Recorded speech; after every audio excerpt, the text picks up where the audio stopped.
Let's see if it worked. We are streaming. Yeah. Good evening, everyone. All the K bits per second. All right. JB. Welcome to the stream, everyone. JB sent me a note right before we went on. It says I just sent a couple of more, an email with his friend had two 61 DeSotos. I like those, so I put them up. So you got your picture up there. There they are. Good timing. We'll show them full screen in a minute, maybe. All right, so it is once again Tuesday night. We are in the studio live, coming to you through the internet. It's magic. All the K bits per second come right through the internet from our screens to yours. And I am Kim of Kim Fixes Things, and you can find my channel also on YouTube, but at Kim Fixes Things instead of where you are right now, which is Buff Del Campo. And I'm here with your host, Buff Del Campo. And we are in Casa del Campo, Studio del Campo. Casa del Campo, okay. That means the house of, right? I know just this much Spanish. And so we are in our living room, and we have a interesting studio set up. It is patched together with paper clips and duct tape. And what else interesting do we use? There's a piece of rope hanging there. Right. There's some roofing nails holding up some stuff. Thumbtacks. All the things that you need for a studio. If you're ever going to design a wood screw or drywall screws, there is a difference between a wood screw and a drywall screw. Do not substitute one for the other. Okay. I used to work for a guy, and he was from Norway, and English was second language. He used to call them wooden screws, but that would actually mean something else. I think it would. And so we are in the stream. Feel free tonight, if you have something new or interesting on the internet, to call out your channel or call out your new project or your new thing. Let us know about your new stuff. We are not, this is not the kind of stream where it is all about us. We like to, there's no point in even being here live if we're not going to include the chat. So we will be conversing with the chat all night long. We will be welcoming people as they come and as they go, saying good night, and maybe awarding some points. And when we read comments, this is a reminder to him and myself as well. We're going to try and read the name or the moniker, screen name of the person who is saying that. So maybe you can follow along, because not everyone has the luxury of watching the chat replay while they're viewing, and sometimes it just doesn't work. But if you are able to watch the chat replay, it will probably make the stream make a little more sense, and you'll get to know some of the interesting members of our community. A lot of them have YouTube channels of their own, which you are going to want to check out. And when our moderator is here, if we have one, I haven't seen it, Mexican Spec or he's not going to be here. JB or anyone here yet. Mexican Spec is on the road. I'm going to have to force you to assign a new moderator now and then someday, perhaps, maybe. We don't like to get too big on people. Let it go to their heads. I go on some channels. Everybody's a moderator. Yeah, it's like. This chat is already scrolling away, and I have to do I have housekeeping to do. And the beginning of the housekeeping is awarding some points. And the point system is an on your honor point system. I award the points. Sometimes he does, mostly I award the points. And you keep track of the points. I don't have a spreadsheet. How am I supposed to keep track of all them points? Sometimes I'll award points to everyone who's in chat. And if you're watching on the replay, I'll even let you take them for that time, so that everyone has an opportunity to get some points. But I award extra points if you answer a question, if you help us out in a moment of the brain not workiness. Sometimes I'll remember to award you points. If you think you earned a point and I didn't award it, you can ask about it. say, how many points can I get for that? And, I might give you a hard time about it, but sometimes the chat interaction is fun, right? It's a lot more fun because you're here. So thank you for being here. Everyone who is here and within the sound of my voice, whether you're chatting or not, you get a point for being here in the first 5 minutes. And Danny Boyd was here really early. Has he made a comment yet since we started? He said Starliner, and that's what the thumbnail is a Ford Starliner. Oh, he did. Well, he hasn't made a comment since 7 o'clock though, so we aren't able to give it to him. He's sleeping. 38 Racing, that's Ray, is already here, and he was the first person with a 7 p.m. timestamp, and he was here at, let's see, the only person who was here before 38 Racing was JB. Did JB? Oh, JB had one at 7 as well. 701. Okay, so JB gets 3 points. 38 Racing gets 3 points. What about Buddy Carfano? Buddy Carfano gets 2 points for being here right at 7 and being on the keyboard, ready to go. Thank you for being on the ball. Crash Road Runner Garage is here. Welcome to the stream. I will award you a point as well. Olive is here at 7:04. I will award you a point as well. That's already 2 points that you got tonight. KJ Kylie is here. You get a point. Patrick Sullivan is here. You get a point. I got a feeling that for a lot of people, the stream didn't actually start until 7:04. Just by the way the chat is. Terry Mott is here. Welcome to the stream. Did I say Patrick Sullivan? Yes, you did. Okay. I think I excluded Terry. So Terry, you also get a point. Gearhead, I'm cutting it off at you. No, I'm not. You get it, because nobody else came in yet and made a chat. So you get a point as well. So pretty much everybody got 2 points or more at the start of this stream. And those points, you keep track of those points because they'll be important. We're going to get stickers and t-shirts and hats someday, just like all the big fancy YouTubers. And then we'll give discounts or something. Free shipping. Free shipping. I don't know. No, you can't do that because your biggest we're gonna break the budget for the year. Your biggest piece of merchandise is a Subaru out there, and you can't pay to ship that 5 feet. Tim is here. He said some people would say I'm not all here, and that makes sense because I think some of you are here because we're not all here as well. Yeah, Tim asked me a question in one of the comments, and I thought I'm going to address that as soon as I get here. Now I can't remember the comment. So, Tim, I saw it. I just can't remember it right now. All right. So, I wanted to call out some of the channels some of the content that I watched this week that I thought was standout. 38 Racing just put out a video, and he was out in the cold, trudging through a couple of remaining snowbanks, and moving some stuff. Was that the one where he's trying to move vehicles? He was doing the driveway shuffle, where you move everything around. So if you guys haven't checked out 38 Racing, he had a dually truck that wouldn't go. It's just the tires would go. Oh man, was he the car? The car wouldn't go. So if you want to see some of his projects that he's got on his property that he's working on, just a few of them, because I know he has more, because I've watched a couple more of his videos. But if you'd like to get to know one of the viewers and members of this community, check out 38 Racing's newest video, and he will entertain you for about 10 minutes. And you can see the project that he just pushed into the garage to get started, I think for No Name Nationals. And I think he has a call out with somebody or potential call out with somebody. I don't have it all. I don't know it all, but go there and I just don't want to spoil it is what it is. That's my story. I'm sticking to it. Ray has been a friend of the channel for quite some time, and we met him last year, and I think I guess we met him maybe the first year. The first year at No Name Nationals. We didn't know who he was. I met you first, and then I saw his 59 Chevy down there. So we got to go see that 59 Chevy. So that was the first No Name Nationals.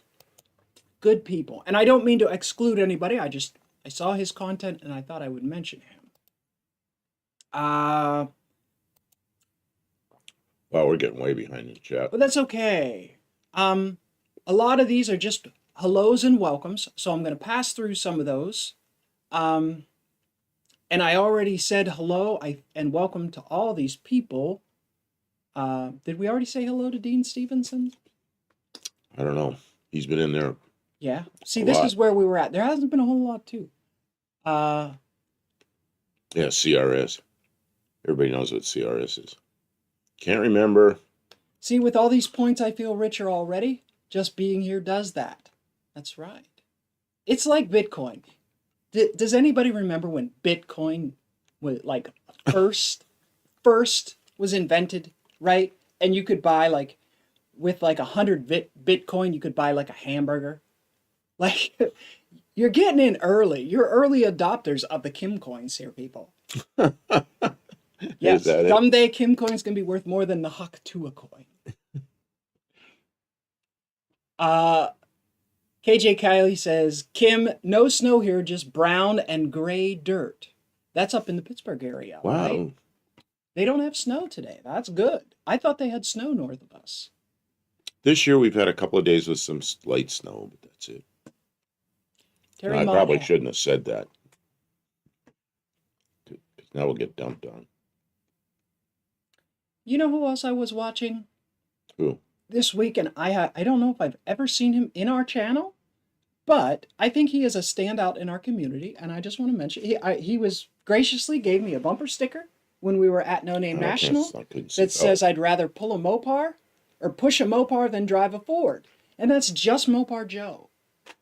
He has a pick-me-up truck, a Dodge, with a, what is it, a 400 big block, something like that. And I just saw him running across the scales at like 3,500 pounds, and that thing is quick.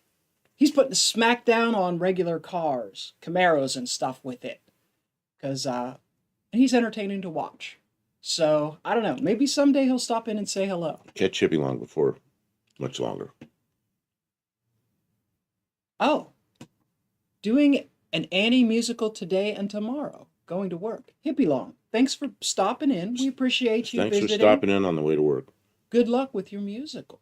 Or break a leg. That's what you're supposed to say. You're never supposed to wish people luck. You're supposed to tell them to break a leg. Because then that won't happen. I used to say, when we had I've worked with entertainers for several years, and we used to have a lot of female entertainers, and I would always tell them break a nail. You know, because Break a nail. yeah, that was less threatening than break a leg, but it wasn't do good, because you should never tell entertainers to do good. You tell them to do something bad, and then if they mess up, oh well, whatever. Break a nail.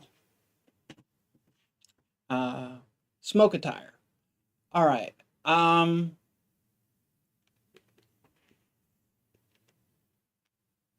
The Sammy Martin 70 SS SEMA build video is interesting. By Trans Am World, says Gearhead. All right, so check out that video if you are looking for something to watch. Put it on your watch list, but not now, because right now we're live. Enjoy us. Don't go away. I'm just saying these are things to keep in mind. And we are, I think, and I'm probably jinxing us with saying this, but I think we are further ahead on our No Name Nationals projects than we have ever been in the years that we have gone. I think you're right. I don't even think I started my van until June, the first year. And then the second year, your Valiant was just a complete and total basket case up until just weeks before the event. And then this past year, my Dart, I was, I thought I was doing better than I was, but I was driving it around, around town for a couple of weeks before the event, and we drove it to the event. So that, that was better. And the most successful vehicle we ever had was the first year I had my van. You raced it, and you had it in the burnout I did contest. a burnout with it. And you had I your drove monkey. it from Pittsburgh and did a burnout with it and took it down the track. I can't say I raced with it because it was no contest. My van was very slow and my reaction time was really poor. But I showed up with it and got it through tech. We haven't even got through tech with a vehicle in the last 2 years. Yeah, we didn't get that far. Oh well. But this year we're on track. We might actually do it.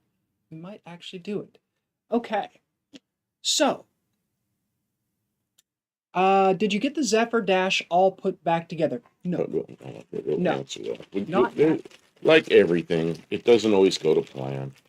Well, that's not even true. It's going according to plan. They just don't know the plan. This thing is out of that dash. And the back, it's held in by two studs with these things that screw on. And they screw on down to a printed circuit board. And that's how the gas gauge gets its power. Well, one of these things is spinning, and it's got a wire soldered to it. Because one of them screws right down, just nicely, just spins down. And the other one's seized on there. And when you turn it, doesn't turn very far, and that stud starts turning. So we've got to, I don't know what we got to do. The threads are galled. I have a plan, but anyways, we're a little bit stalled on the cluster. So there's all the little crap that happens. But we did want to get all that stuff sorted out while it was apart. And we put new speakers in the dash. Oh, and I ordered, because I put speakers in the front, in the dash, because I did some, couple of shorts on that. They're just all paper, crispy critters with cuts in them and everything. So, we put new speakers up front, and then I thought, I'm going to have new speakers up front. Might as well put new speakers in the back. So last night, I crawled in there and started undoing the speakers, and then I got out. Kim got in there. I had something I was struggling with. You got in there and just got it right out. So I ordered speakers for the back today, so I'll have 4 new speakers in it. What are they, 6x8s? Yeah, weird size. 4x7s? 6x8s instead of 6x9. But I guess a lot of Ford products are 6x8. So I know I've hit like 4x7s before, because I bought 6x9s to go in the deck, and the holes were really small, and I was like, what the heck? So I looked at the old speakers, and I was like, these are... I don't know. I think that's a common thing that auto manufacturers do, as if anybody's going to buy replacement factory speakers for their vehicle. And I didn't buy anything fancy because it's a stock radio, so I just want something that isn't... I think all the stuff I bought, I think is better than the factory originals. I know it is, but it's not like some kind of super speakers. It's just good speakers. 38 Racing says, Kim, you ran your van down the track. Slow or not, it counts as racing it. Okay, I'll take it. And that first year, that was before I was here in Tennessee. I was in Pittsburgh building my van under a bridge. I put new ball joints in it, and I put new... that was back in the day. You can see all that stuff on my channel at Kim Fixes Things, where I was building up my van. Hey, Indecisive Garage. Hello to all. Welcome to the stream. First time on your live. Well, welcome. Listening while putting together a gluten-free lasagna, which will be cooked in the smoker. Smoked lasagna sounds amazing. I think that sounds good. That sounds great. I'm on a special diet. Kim's on a special diet. They're not the same, which makes it kind of hard to eat the same things. But we do sometimes. But, I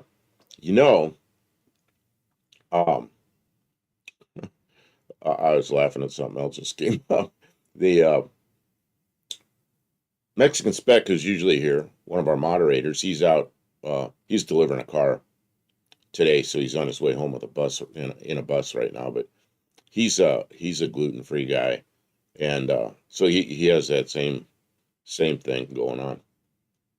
I'm not a gluten-free one, but I'm a diabetic, so it's like real low carbs, and Kim has some problems with some different oils and things. So, oh man, isn't that fun? Tim suggests we keep those magnets. They're really handy. He said that. They're handy to have in the garage. Yeah. That's what it was he said in the comments. Yeah, we'd already said, I said to Kim, we're keeping these magnets. Glue them to a stick, because you'll probably... Terry Motz has got to try the 8-track. He tried the tuner, and he said, he told me first thing, it sounds terrible, and now as we're taking the speakers out, they're all blown out, the cardboard's all it's like, yeah. Like one of the small ones up front, just the little center moves in and out, and paper's all ripped. It just sits there. So I'm like, yeah, that's probably why that doesn't sound good. Trying the 8-track, though, is generally, you know how you have flat spots on tires that sit too long? That's what happens to 8-tracks that don't get used. And it gets the little wheels in there. It's got little rubber wheels in there, and they get flat spots. And they get sticky, gooey shit on them. And then when you pull the 8-track out comes all the tape. Yeah, make a mess. I don't know. I haven't seen an 8-track tape of mine in probably 40 years. So, yeah. 38 Racing says, thanks for the speaker short buff. The recent speaker is us testing the polarity. And yeah, never knew how to check the polarity before. You know what? I never thought about it before. They're usually stamped on the board there, or one wire's like red and one wire's black. And so you can, but they were both black and there was no polarity stamped. So. And the new ones were marked. You know, and usually they're always marked. Usually the wide, like these weren't actually marked, but the wide connection is positive and the narrow connection is negative, and that's pretty much standard. But the Ford speakers, they're all the same and they're not marked, so we had to check them. Yeah, that was kind of fun. Figure out how to do it right. Gearhead Nation says Steeler Nation. Yeah, go Steelers. I don't watch a lot of sports ball, but you know. I know a lot of people love their sports. KJ Kylie says, speakers will last longer if you quit blasting that rap music. I keep telling him that. Can you turn it down? For goodness sakes, the neighbors. The windows, they look like speakers. Gluten-free lasagna. Which kind of... Which sounds good, doesn't it? Are they is it chickpea noodles? What kind of gluten-free... See, to me, any lasagna sounds good because I'm not supposed to have those noodles. Oh, yeah. I'd love to eat lasagna. Yeah. One day I'll just take a day off and eat lasagna. See, my blood sugar will go up. Gluten-free is not carb-free, so he's pretty much stuck. No, my blood sugar will go way up. But a bunch of cheese and sauce on a little tiny bit of something breadly is not so bad. During the week, my sugar went really low, and I felt really bad. And I said to Kim, what do you got that has sugar in it? She goes, ice cream. I said, okay, can you get me some ice cream? I'm just sitting there like, oh, do I feel terrible? And then she goes, oh, and I bought some cherry Coke. And I know she drinks this stuff with the sugar, not the diet that I drink. And I said, ooh, yeah, get me one of those. So I guzzled down about half that, about 20 minutes later. And then he was up all night because there's enough. Wow. But all of a sudden I felt good. I wasn't like in La La Land. There's enough caffeine to choke a horse in there. But and it's that synthetic caffeine. But that liquid sugar went, It still took you about 20 minutes to perk up after that, so it must have been really low.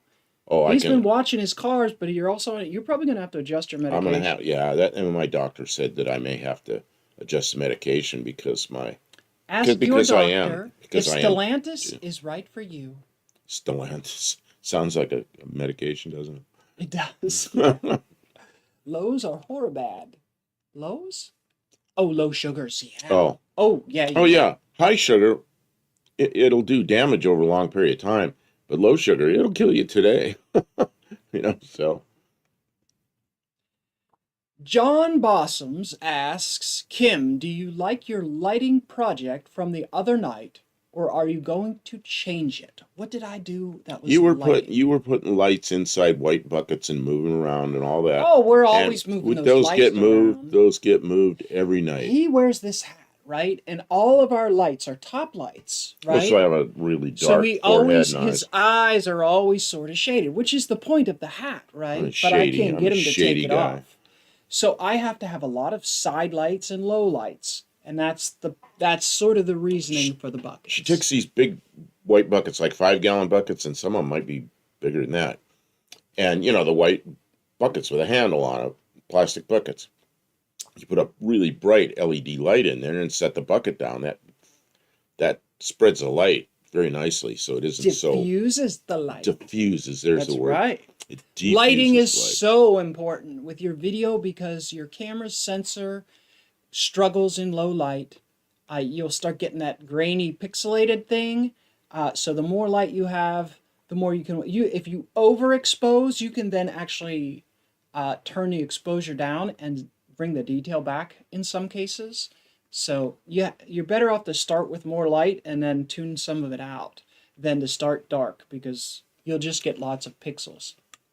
Indecisive Grudges. Corn and Rice by, I don't know if it's Barilla Corn or and Berea. rice. There you go. Low claims to be low carb, about 43 grams per serving. That's about 3 grams over my daily limit. Yeah. So, For one serving of lasagna. And who can live with only one serving of lasagna, especially smoked lasagna? so what I do, I'm going to have to learn how to smoke lasagna now. You know what? you're going to smoke lasagna. When Matt gets back, we're going to have to mention smoked lasagna to him, because he's got one of those smokers that's got like a timer and like a little, it's all automatic. He has two of them. Wi-Fi smoker. He has a Bluetooth Wi-Fi smoker. That's who we need to teach, because he makes good smoked meat. I'll bet you he would make some banging smoked lasagna as well. So, You also hung up plastic on the ceiling too. oh, you know what the deal is? I don't like that glare in your eyes. There's fluorescent lights, or maybe they're LED lights, that are the big long ones on the ceiling. So when you get the camera over there, it sees that really bright light and raises hell with everything. So she wanted to kind of contain that back in that area. So let's see who else is here. Bodanger CB Radio. Tommy Hanlon stopped in. He's here. Oh, hi Tommy. Welcome from Dublin. From Dublin. And Boat Anchor's here. Breaker, yeah. Oh, I was up there. I opened up the trunk last night to figure out. Breaker. I was talking to 390 Wagon Master on the phone, because we kind of know each other. Hey, throw up a different picture when you got a second. Okay, so he was. I tell a little short story. So he was recommending the same antenna you're recommending, and he said just put it on one of those clamps on the trunk, on the leading edge of the trunk lid. So I was in there looking at that, but the one I decided to get, which was I don't know which one it was. They discontinued the one with the clamp for the trunk mount. So I was in there looking at where I'd have to drill holes. And that's when I decided to start changing speakers and everything. But anyway, yeah, I'll probably use one of those. So, and Boat Anchor likes the magnet mount, but I don't want to run the magnet mount again. I don't know. How does that ground? It doesn't ground. It can't ground through the magnet because there's paint there. I don't know how it gets its ground all the way through up to the radio and then to the battery. I'm not sure. I'm not sure that's a good ground, but who knows? Okay, I'll work on. Yeah, just give us something. I'll work on pictures. It's been a half an hour, so change up some pictures every once in a while. We'll go to another one of these. Same two cars, different view. Where is my Zoomy Doom? There you go. There's that. Cool. And we have a moth flying around here again. Oh, I wanted to mention in regard to the plastic on the ceiling. So we get the glare from the lights. If we aim down, you're looking at our feet. There's nothing interesting there, right? And the problem is most of the cameras that we're using are sort of a wide lens. And that's nice because you get a view of the whole shop, and we don't have to just sit like this and talk into the with thing. The camera way over there. Right? But when you open that wider up so you get a view of what's going on, and if I have to go get a tool, you can kind of still see what's going on, and we don't have to keep moving it as much. But when you widen it out, it also does this. And it widens it up and down, too. Yeah, so now you're staring at the ceiling, and if I change that in this direction but not this direction, everybody's kind of short and distorted. And we just try and make it so that it's not so distracting. Like here's the street light up here. It's not too distracting, but if it was a little brighter, it would burn out all the color in the picture, messes with the image sensor when there's too much brightness in one particular place. I got him. So the only thing he was really concerned that if I hung plastic bags to the ceiling that the fireplace would catch them on fire. Well, they were really close. They were getting kind of close to the chimney. Not this far and away. so she she swooped him out further. It's okay. Terry Mott says, I can't wait to see a moth. Too damn cold. The living room, I think this is where they originate. I don't know. We get them in the house, and there'll be like there won't be any, and then there's one or two, and then we don't have them again. There's some boxes in the corner. In some boxes, I mean a lot of boxes in the corners. And I think that maybe they're living in the boxes. I don't know. It's annoying. Yeah, we got to take this whole studio. Welcome to the stream, Olive. We're going to have to... We saw you here earlier. Rods and Streetcars is here. Also, welcome to the stream. Thanks for coming in. I am showing some other pictures. I hope I haven't missed anybody. We can't always read every comment. Ooh, that one I can't. That one's huge. Is it? Okay. Oh no, that's me. I could fix that. You know how? You know what that? Look at where the steering wheel is. Doo-doo. Oh, you're doing something. Oh yeah, that's from somewhere. Yeah. You know who sent that? Tavo. Oh, it's a Tavo car. It's a 1960 Ford Falcon. 60. Well, although the way they looked, they weren't always the same. Like a 58 Ford in Australia looks like a 56 Ford here. So I don't know. That could be something other than a 60. Oh, he says right here, 61 Falcon. So in Australia, that's a 61. See, here the 61 is exactly like that, except the grille is different. So I like how that car is dressed out. It's not overdone. It's got the paint matched wheels. I love those I things. even don't mind the white the medium white wall stripes on the tires. I think What's Terry Mott say? Terry Mott? Falcon. I think that's Falcon tire ad. Oh, okay. I award you 2 points for for mentioning our advertiser, Falcon Tire. Where are they made?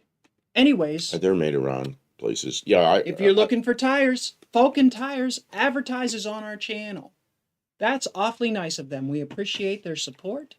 And thank you, Terry, for calling out your advertisement. If anybody doesn't know, we usually notice when advertisements are playing. I'm sorry if you missed anything during the ad. But if you get an advertisement, when you're done clicking past it, let us know in the chat who is supporting our channel by running advertisements in our live stream, and we will call them out and give you some points for your trouble of having to watch an advertisement. My Corvette had Falcon tires on. Your Corvette. Mm-hmm. So those are some pretty substantial performance tires. Well, the price was right. How fast were they? Well, How fast were the tires? I don't remember what they were rated at, but I never had that car over like 110 or something. Those tires, Falcon tires, were 110 miles an hour. That's well, fast. they were rated higher than that, but and they could have gone faster, but he didn't even. He got scared. They were so fast. He had to slow down. He didn't want to get a fine. A fine. He was afraid of a fine. He wasn't afraid of going too fast. He was afraid to get a fine. You do that in Arizona and get caught. Arizona, the highest speed limit's 75, and if you're going 10 over that, it's not a speeding ticket. It's a crime. It's a misdemeanor. They can put you in jail for that. So, they're serious about it. So if I do that kind of thing out in the desert on some road where there's nobody, I'm still nervous about it. So I didn't do that kind of thing very often in Arizona. Olive mentions that it has a GBG Victoria plate right there. I'll award you a point for pointing that out because we said it was from somewhere. What's GBG? I don't know. GBG. Greater. I don't know. Victoria? I don't know. I don't know.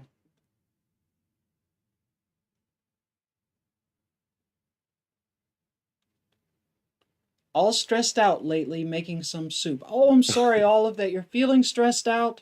Soup is good. Dean says, ain't felony offenses. Great. Yeah, it's not a felony. But, a misdemeanor for a traffic violation. They're pretty serious about that. Another place the police will get you is in Arkansas. Man, if you've watched any of the videos about the Arkansas police chasing people, they're no joke. I was in Arkansas one night cruising along. I don't know what car I was in. Cruise control on, speed limit 70 or 75 going across there. And man, I see a car goes by me. It goes whoa, going pretty good. I don't remember what it was, but it passed me at a pretty good clip. And then I don't know, a minute later or so, I see a car coming up on me really fast, and it passes me. It's a Dodge Charger, and it's a Arkansas State Trooper, and he goes, "Whoa!" By me. I think I felt my car move from the air, and he just disappeared up the road. And I drive and drive and drive and drive, and pretty soon I see blue lights flashing up there, and there he is. He's got that car pulled over. I can't imagine how fast that guy was going. I bet he was going every bit of 150. It's crazy. They're going to catch their guys in Arkansas. Olive was just saying hello to Grease Belly Garage. That's Oh, what okay. GBG meant. GBG is. I thought that was some location, unlike in Victoria. I was like, I don't know geography that well. It's Grease Belly Garage. Is he in Victoria? No, I'm just kidding. It's in South Australia. But Yeah. that plate, yeah, that license plate's from somewhere else. He was in Stealing Speed. IMGB. Okay, I get it. Arkansas, the Pitmasters. Yeah, I mean, when you get lit up by the police, you're supposed to pull over, I can't imagine why anybody would run from the police. Probably not going to win that race. That's Because there'd be more police up here and over dangerous there. waters. That is dangerous waters. They can talk to each other, Yeah. And they're allowed to do what they want. And there are very little Oh consequences. man, if you like to drive fast, go try to become a Arkansas State Trooper. No. You get to drive fast. Boat anchor, I did 110 in the 78 Firebird between the main base and KFR range. Oh, this is the main base and KFR range. You're talking about at Yuma Proving Ground. Gearhead says cars are never faster than the radio. I don't think they are. And I want to mention something that I saw on a thumbnail and reminded me of some type of legal. I think, who's the legal guy that you always watch? Lato's Law. Lato's Law. So I saw, it's been a while since the Lato's Law thing, but I just saw this thumbnail and it reminded me.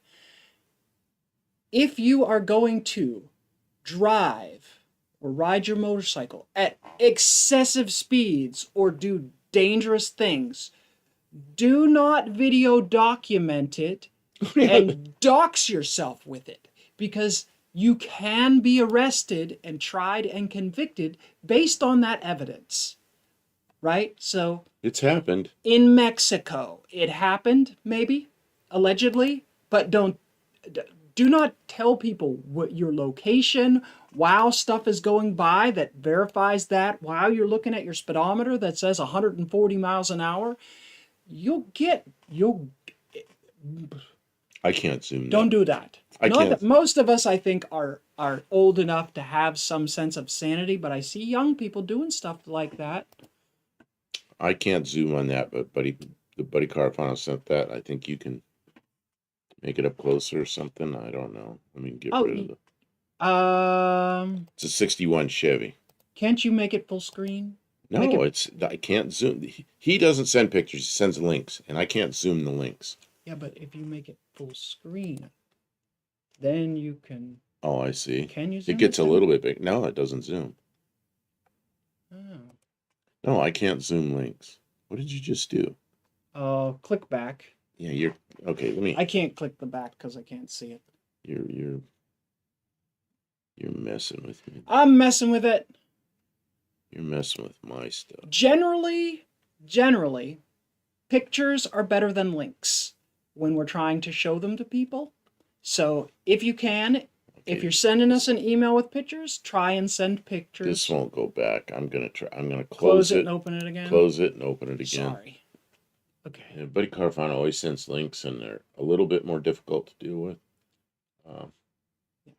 Also, if you're sending us pictures, try and send us your screen name because sometimes email Okay, addresses and screen names do not match. you're gonna have to do the Zoom. There, that's better. And That's a nice looking that car helps too. us identify who people are. Although most of the people who have been around a while, we've got them figured out when their email addresses are different. And we were watching some kind of security thing, and they were saying he shouldn't be using buffdelcampo at Oh, gmail.com. okay. So we might have Let's to just leave change it at that in let's the just leave it future. at that. Um, nice Impala. Love Joe Martin's 60 Impala also. I don't know. Should I know who Joe Martin is? Yeah, but I don't know who it is. Okay. I know the name because I hear it all the Gearhead. time. What fame, of what genre of is Joe Martin? Help us out because we don't have Google. Okay, we do have Google. I could Google it myself, but I will award you points if you do my job for me. Good. First year for the bubble tops. Okay, I was not aware of that. And that is when the Dodge Dart was a full size car, 1961. Oh, that's a Dodge Dart before the A But bodies became Dodge well, Darts. they became B bodies in 62. In 63, they became A bodies. Is that weird? I see. Well, they just moved the platforms around a bit. Move the Shuffled the names, deck. move the names around. Yeah. Martin Brothers Customs. I don't know that I'm familiar with Martin Brothers Customs. It sounds like I have yet another rabbit hole to explore. 38 Racing says I've tried some speeds above 100 miles per hour, but never have had the speed rated tires. Side note, the rear of the 59 Chevy does not come off the road at over 100. You know what you need? You need some little elevators back there that move.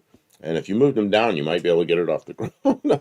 Or if you move them the other way, it might keep it on the ground. Wasn't it who are those crazy people in Russia that do crazy car things? Everybody. Um Shop 59 Oh, or Garage 54. Garage 54. Okay. Oh, yeah. They just did a thing where they had a big wing on the back of a car and they were trying I didn't watch it yet. But I I know it's watched it. there. They built a big wing and put it on the back of a car that only had, it was a front driver that only had front wheels, no back wheels. And they got up Don't fast enough that well, the plan was to get it fast enough they could lift the back end up and drive on the wing and the front tires. But of course, it worked out differently than that. Garage 54 is an entertaining channel. They have a Oh, it's in Russian, but they have a translation in English, and they have yet to be restricted. You can still watch. now I know who Joe Martin is. He started on Iron Resurrection. Yeah, I know. I used to Okay. watch that all the time. That's who Joe Martin is. I watched him. Somebody in that shop, yeah, almost. They had a Lincoln up there, and they were doing something, and they built this rear suspension with these big long control arms, and they had it the rear end sitting on the stand, and the stand moved or something. That rear end came swinging down. Nobody got hurt. It's amazing nobody got hurt in that accident. Yeah. I 38 Racing I knows. Yeah, don't Garage ever 54. remember seeing Iron Restoration. I don't know what It's network it was on. Iron Resurrection. Okay. What network was that on? Was I that don't know. something you had to It pay used to for? That be probably this. was broke. No, it used to be on TV. Oh, it was cable. Probably Speed Channel My or something. apologies to Joe Martin that he doesn't know who I am, but I have a feeling Joe Martin has no idea who I am either. So, it's mutual, right? It doesn't count if it's mutual. It was a great show, and they had an excellent shop. And he's quite a craftsman, and he had good people there, craftsmen Well, as how come well. you never told me about this? I don't know. Okay, that's fair. I kind of forgot about. Oh, it says Discovery. JB Uh, Martin Brothers about 45 minutes from here. okay. Olive says that speed ratings on tires are about a certain amount of time at a given speed, and it's about heat. Okay. I did not know that. I knew they were rated for speed, but I didn't realize that was where it came from was heat. I guess that makes perfect sense. You don't want your tire coming apart and this is a good way to certify. The ones I had on the Mazda were really Oh, high. Discovery Channel. See, I didn't have the network. That's my excuse. Is I didn't have cable. I didn't have Discovery Channel access. Have no fear. And Dougster Potato. is not having any fear because he's starting to feel better and he doesn't have the Rona. Oh, that's good news because the Rona takes a long time to get over. It's a very long. It lingers. Man, you should only be able to get that once, and then you shouldn't be allowed to get it again. Motor Trend. Yeah, isn't Motor Trend a subscription service? Oh, they did Well, away it with was. Motor Trend. I think they're done. Oh. They've all moved over to YouTube. And he's really good at airbrushing. All right. I think we're actually sort of caught up. Yeah, when you first said Joe Martin, it's like I should know that. I know the name. I couldn't figure it out. Now, as soon as you said where he was from, it was like, oh, I never yeah. made the connection. Oh, yeah, Joe Martin. All right, show us another picture. And his wife, and then another guy would go out and they'd find cars and they'd bring them in. And they were pretty good at finding good stuff to bring in and work on. What did you say? Get another picture? Yeah, it's what we're doing. Once we're caught up on the chat, it's definitely time to change pictures. 61 Buick convertible. Man, I haven't ever been a real big fan of convertibles. I had a 66 Mustang convertible. I did run around with, I was in Central California. Good weather, so I ran around with the top down. Only once did I drive it with the top up. I get in, first thing I do is put the top down. But it's an old ratty car. But it's still fun, but I don't know why, just not into convertibles. What were the motor options for a 61 Buick? They were a nailhead Buick. I don't know. I don't know what sizes those were. You know what the nailhead Buick is? I don't know. It's a flathead. The push rods go up like this, and then the rock arms over like this, and the valves go straight down. They call it, and they got real small valves. Big, they look like nails. Oh. So they were. So the push rod and the valve cross each other, and the valve covers are very straight up and down. But look up nailhead Buick, and once you see one of those engines, you always recognize it.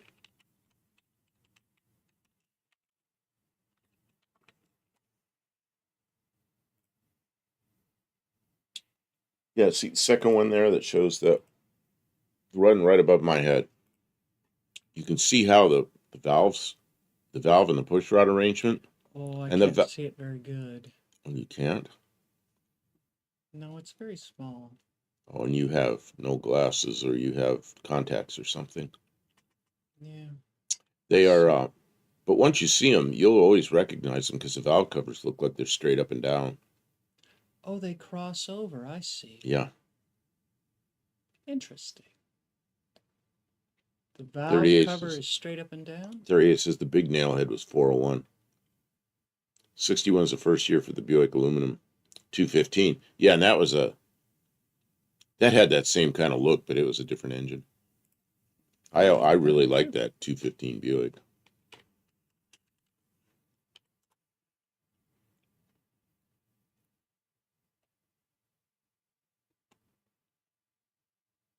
Yeah, see the 215 is aluminum Buick. Sort of had that same valve cover look, but it was a different engine. Overhead?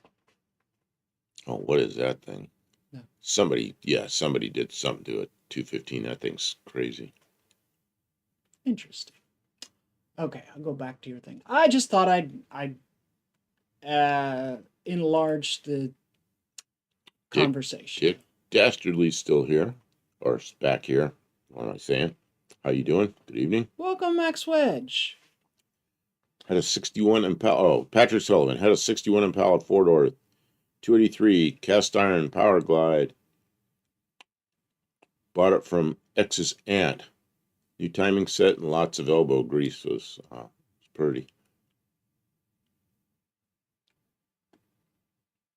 Yeah, I like 61. I like 61 Chevy bowl tops.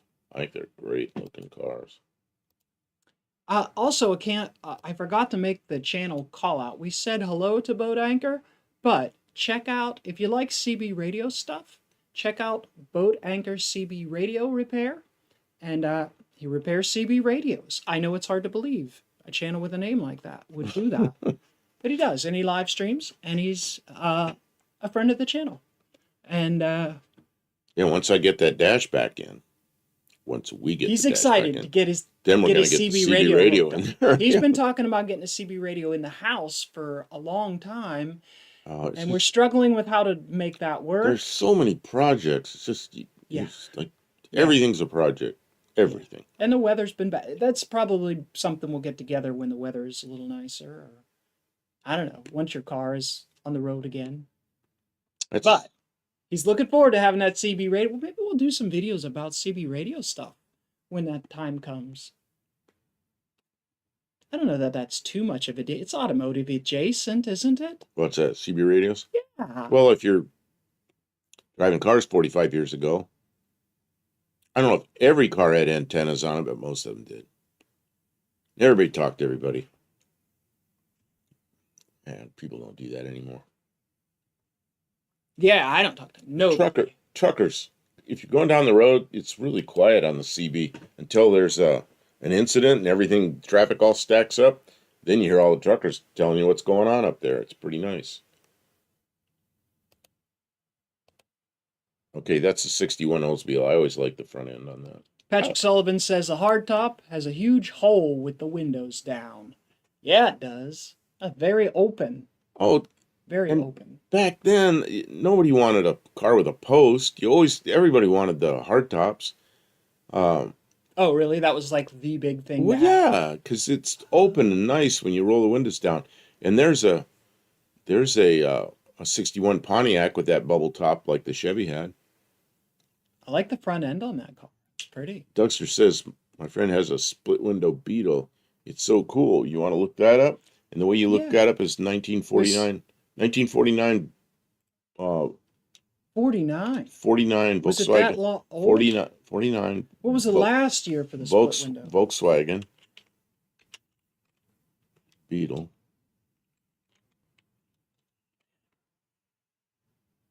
Yeah, there you go.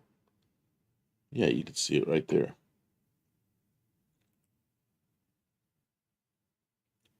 Is 49 the last year for the split window? No, I think they imported two of them in 49 and maybe 50, 51 had the split. I don't know when that ended. I knew 49 they were there, so that's why I said bring it up. Wow, I didn't realize it was that shape. That's pretty cool. Yeah, it kind of matched everything else back there, didn't it? And then the windows just slowly got unsplit, and then they slowly got bigger and bigger and bigger Yeah. until they were huge. That is really weird. That's absolutely the shape it was always supposed to be. Like, look at this one. That's not the same. Where are you looking? This one here. See, look how it's like flat across the bottom. I don't know. It looks the same to me. No, it doesn't. Look. Well, look where the window is. The window's. Oh, it's up there. Yeah. Oh, I'm confusing it. Okay, yeah, okay. that's a vent. No. Yeah, you're right. You're right. See that That's vent? the one That's what you're seeing. Yeah, is I that was vent. seeing that vent. I thought it came all the way down. I was like, what's that? Yeah, that's interesting. So, But that is not from 1961. no, but we show other things. We do. Dougster says his CB handle was Doughboy. He's had it since he was 8 years old.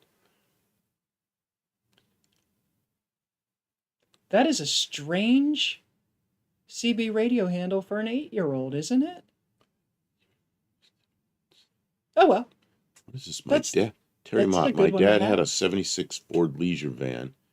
The radio had a CB all in one. Oh yeah, they used to make in-dash. The whole thing was one thing. He replaced it once they kept stealing it. Yep. Darn it. Thieves. 38 Racing asks, could you mount your antenna of choice to a random edge mount base? You know, that's kind of what I was going to do. And the one I wanted is, I'm trying to think of the name of it, something 5000. I can't think of the name of it. Anyway, they made a lip mount base, and they discontinued the antenna, which means I have to buy the mount And then you got another piece of hardware in there. It looks like crap. So I don't know. I might just drill a hole in the trunk and do it. It's the worst thing that can happen. I got to plug it up, you know. It's just, and the idea of the trunk is so it isn't up so high. The best place right in the center of the roof. But I don't want to do that to my car because then you get a big old tall thing that hits trees and electric wires, and I don't want to do that. Aunt D, welcome to the stream. Aunt D says all the manufacturers had interesting stuff in the early 60s. I've been working on and off with a friend's Tempest with a trophy 4-cylinder and rear mount 4-speed transmission. Yeah, isn't that an interesting thing? When I was in high school, there was an old guy that I knew. How old would a Tempest be? Is that like a... Oh, 60, 61, 62. Okay, while you're talking, I'll look. Yeah, look up 61 Tempest. Go ahead. And then... you had a friend. And in my auto shop class, I took his engine in there. I took the whole car in there, and we rebuilt the engine. So that was the first engine I ever did. Was by myself. Was one of those trophy 4-cylinders. Well, it looks like a Corvair. It's very similar. Okay. It's very, although that one you have that's right above my head that looks like a Corvair. Though that back end it's different. I don't know what that is. That's wrong. Yeah, that's. I like this one. That's a good, nice picture. Yeah, and if you look at the back of it, you'll see if there's a picture of the back of it somewhere. Not a lot of pictures of the back of this Tempest. Here's a Monte Carlo Tempest. Oh, you can see it there. Here? Yeah, see the back of it looks different than that other one. Yeah, it doesn't look as much like a Corvair. Yeah, yeah, it does. But they're very similar in size. Okay, I'm sorry. And some of the structure might be the same too. I'm not sure. Oh, Doughboy like Pillsbury, not the soldier. It makes more sense, Dougster. Okay. Tim says, I have a 1999 Beetle diesel. It's last on my project list, but it gets 45 miles per gallon. Didn't you have one? Good. I had a diesel Rabbit, and I think the best I ever got was about 46 miles to the gallon out of that. But it was a lot older than 1999. I think it was like an 87 or an 89. Well, I guess it was only 10 years older. Man, what's this? Oh, the new Beetles were all, wow, a few years away when I was driving that car. Okay, I gotta turn this. There's the Just Mopar Joe. Well, yeah, but we got sideways pictures. Let's see what I can do with this. I'm gonna have to drag it over here. Can you rotate it in this viewer? Yeah, there's a rotate button in the viewer, all the way up on the left. Okay, I was gonna. You might have to spin it all the way around. I was gonna bring it over here, so everybody didn't have to watch me do this. That's okay. They can't see it anyways. Oh, okay. Because I didn't put it up on the screen. We're still looking at Tempests. Here's Just Mopar Joe's shirt. Oh, got it big already. I'd rather push a Mopar than drive a Ford. See, but we have Fords, and I like them okay. My van's a Ford, and I've got the Ford Bronco 2 project in the pipe, but I'm not a purist like Just Mopar Joe. Tim sent that picture. And you know, there is something to be said for being a purist, because your garage is more likely to have all the things you need, and yeah, it's easier to keep spare parts around when you pick a camp, and we have not. The only camp that we have is the Del Camp. Del Campo. And he says it has a lot of Corvair parts in it. Yeah, I figured the structure, a lot of it was Corvair. Boat Anchor says, my brother said he saw a Pinto with an engine in the back. Did they ever do that? Well, somebody did it. No, Ford didn't do that. No.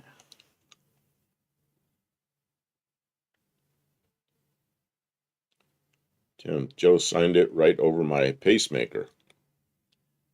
Oh, Joe signed the shirt. See that? Nice. Where did you get it signed, Tim? Was it at No Name Nationals, or was it some other event? Just Mopar Joe is a very approachable man. Very friendly. I mean, he'll be with his people, his brother, I think, and maybe his sister-in-law. I'm not sure who all the people were who were, he has a nice big group of people around his car and such, but very approachable, friendly people. Um, at the No Name Nationals. That's one of the greatest things about the No Name Nationals that I've seen so far. And maybe if there was more people who were there just as spectators, it might change. But I don't know. A lot of racing events, it's intimidating. You don't go out into the pits and talk to the racers and their crews. But at No Name Nationals, it's just expected that Commercials. nobody has. Oh, okay, that's all right. Nobody has to sit in the stands, and everyone is welcome in the pits. Come over and meet people and mingle, and it's okay to just say, "Well, I just really enjoy car culture, and I watch this person and that person and this person, and get to know a lot of people are new racers and stuff like that, and I've met so many cool people just by showing up. So if you can go, even if you don't have a car, um, try and plan for it. It's a good time. Sykeston's the great thing about Sykeston, it's in the middle of everything. The bad thing about Sykeston is it's in the middle of nowhere. Well, that's not. It's Wait till really you go to Arizona, then you'll feel like you're in the middle of but there's nowhere. no Sykeston International Airport, is what I'm saying. Okay. It's not like you can just jump a flight to Orlando and show up. But if you wanted to go and you don't have a car that you can drive and you just want to let people know. Start now. Let people know, "Hey, I want to put this on my calendar. Do you have any suggestions who can help me?" We have lots of cars. Somebody who has cars and a channel and is working on them, but just can't drive that far and wants to fly. You can fly here, prep one of our cars and head out there. We have cars that will make it. We get all focused on one car, and then last minute we don't have time to finish something else. We have no fallback. Chet's going like crazy here. Okay. JG Mopar, welcome. He's a CB guy. Welcome to the stream again. UDX 76. You know who UDX is? A 390 Wagon Masters Club. So Yeah. okay. And then CB guys. Dougster says Joe's very nice and also part giraffe. See, we have a giraffe. Part giraffe. He's He is probably kind of tall. He is And- tall. He seems tall to me, and now I'm tall. Jay from What It's Like is here. I was just watching one of your Welcome to the videos. What stream. was it? What Yeah, was we were it? watching together. Oh, I don't remember what it was. It was a car. Yeah, but I'm trying to, I just can't pull it up what it was. But yeah, What It's Like, he's got shows a lot of good cars. If you guys What the hell is it? if you like videos of walkarounds and descriptions of older cars, What It's Like, Jay from What It's Like has a YouTube channel, and he puts out lots of content. So check him out. He's been a friend of the stream for a little while now, and we appreciate him stopping in to show some support. Oh, who's this? Is that just Mopar Joe? No. No, it was, No, that isn't.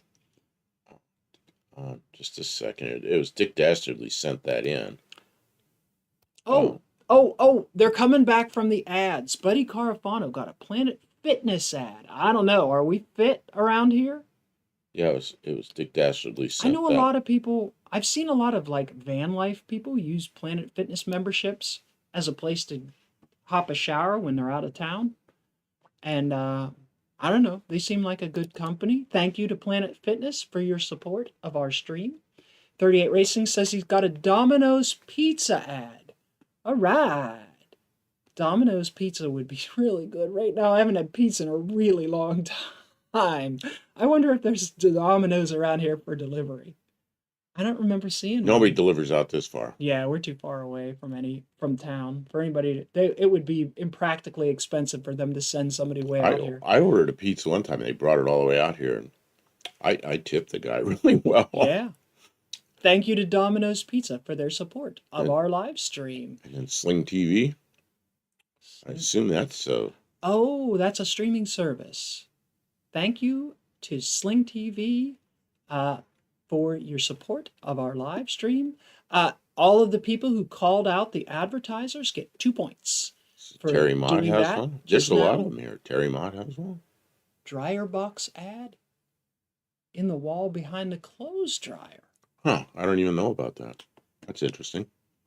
I don't know. Okay. Kevin, what A is local furniture store. I wish I knew who they were so I could thank them. But thank you to the local furniture store that ran an ad during our stream to support us. Appreciate that. Kevin Smith says Jay is awesome. Jay puts up a lot of content. If you like older cars, I really know older cars well, but Jay's pointed out things that I never noticed before, which is pretty interesting. Jay, what was it you just did? I was watching. Man, I don't remember. Short-term memory loss, I don't know. I know I liked it. Aunt D said, I would definitely like to go to No Name Nationals. Need to step up the YouTube thing. Well, you could go. You just can't participate in the event, but you could go The and first year, watch and meet people and enjoy people without a YouTube channel. But it is more fun, in my opinion, to be a part of the event, but that requires that you put some effort into YouTube. It actually is really hard to get 500 subscribers. the first 500 are the toughest.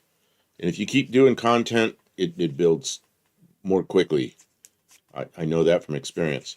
And it's easier to make contact with practice. So you get used to the trolls and they affect you less. And Andy, the first year I went, I didn't even have a YouTube channel. I was just watching everybody and said, I'm going to go.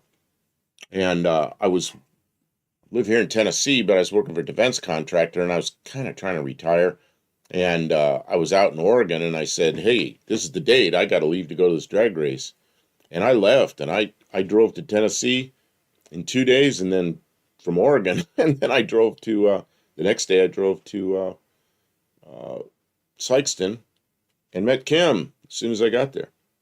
So, but I didn't have a channel then. I just enjoyed the event. Helped Kim with her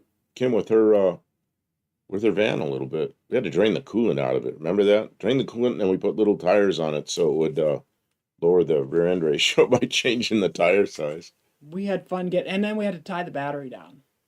Oh yeah, shouldn't have a tie down for the battery. Dougser had an ad for Pandora. Is that a music streaming service? Mm-hmm. Okay. Thank you to Pandora for supporting the stream. You get 2 points. Aunt D said, I had an ad, but I already forgot what it was. Don't get points for that. You can't get points. You got to tell us who it was. But yeah, the points are your like copium for watching the ads. Kevin Smith, model car enthusiast here. Check out my 50 Ford F1 build in my thumbnail. Oh yeah, I see it. It's green. You know what? Before I had cars, and then a little bit after I had cars, so in my teenage years, I built a lot of AMT and MPC and some Johan, all 1/25th scale models, and that was just like something I did all the time. Enjoyed it a lot. I mean, in my mind, those were my cars, And the models were better than the real cars because I could afford the good stuff. The dog wants out, the dog wants in, the dog wants food, the dog wants water, the dog wants pets, the dog wants... What? The dog wanted out. That's how dogs be. Oh. They're like children. So, Dick Dastardly, I'm showing your pictures and you left. Well, he had to let the dog out. Pictures? Yeah. Okay. So, I have this up here. Cool. Yeah, as soon as I'm busy, you want something. Like children, they want attention. Give me attention. I want out. I want a drink of water. I want food. I'm hungry. Mike Ennis here, Sanford and Son. Or was that a 53 or 54 F1? One time I worked on that truck. I don't remember. It was just they were driving it up the coast to California or something, and it wasn't it was some other people. And I patched something on the radiator pretty quickly. Some on the top, and they went on their way. Really? There's your claim to fame. Before he was famous, Buff Del Campo worked on the truck from Sanford and Son. like anybody cared about that.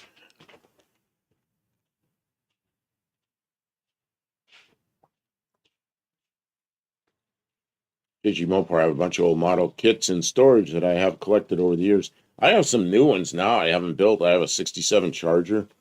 I have a couple of Corvettes, C4 Corvettes, and they're around here. I don't know where they are. I don't know. I got enough. I got so many projects going. It's hard to take on more projects. Yeah. Yeah, I've got to move some on their way.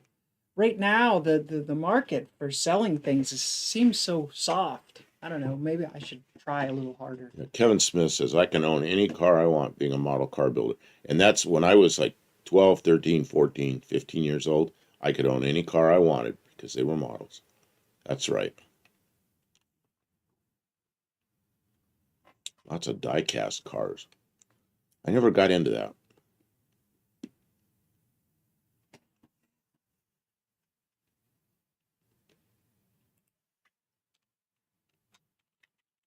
Kevin, people think I'm rich when I talk about all my cars.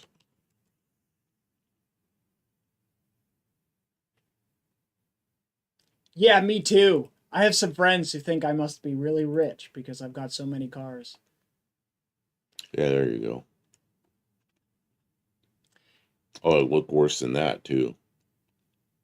That one on the far right, it Yeah. didn't even look that good.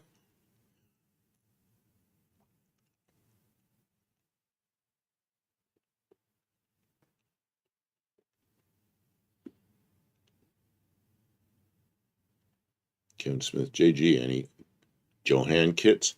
And my first Johann kit was a Chrysler Turbine car, first edition. Then I bought a few more of them after that, and then I had them for many, many years. Then I sold them. So I made money when I sold them, but I don't know. Guess I don't have them anymore.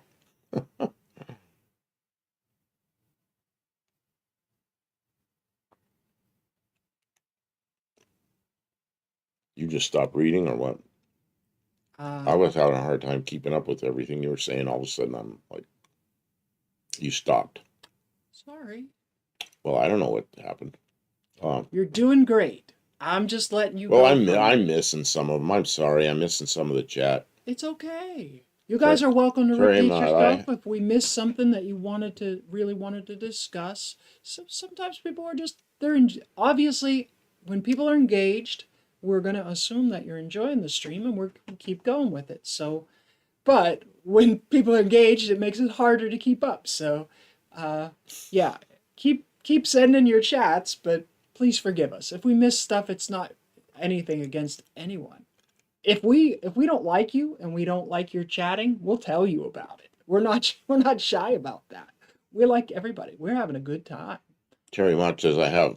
We so look forward to this all week long, to being here, being in the studio, being able to show you pictures and discuss all these different things.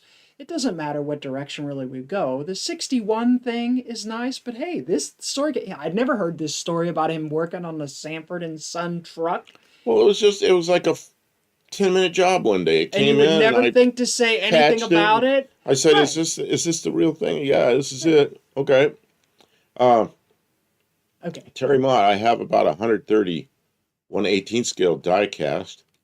Dougster, my friend, has a cat door at his house. His cat is a large male Siamese, and now an orange cat lives there just because it showed up one day and never left. Yeah, my cat was like, I had a cat for about a year and a half, and it disappeared. And That's that your was Power. That cat's name was Power Glide, but he disappeared. oh, Power Glide. The Siamese cat has a pet orange cat now. It's like, Okay, yeah, come on in. I own the place. it scrolled up past. I missed a bunch of stuff. Kevin Smith, I have over 150 built model cars. Some have been in magazines and box art. Really? Wow.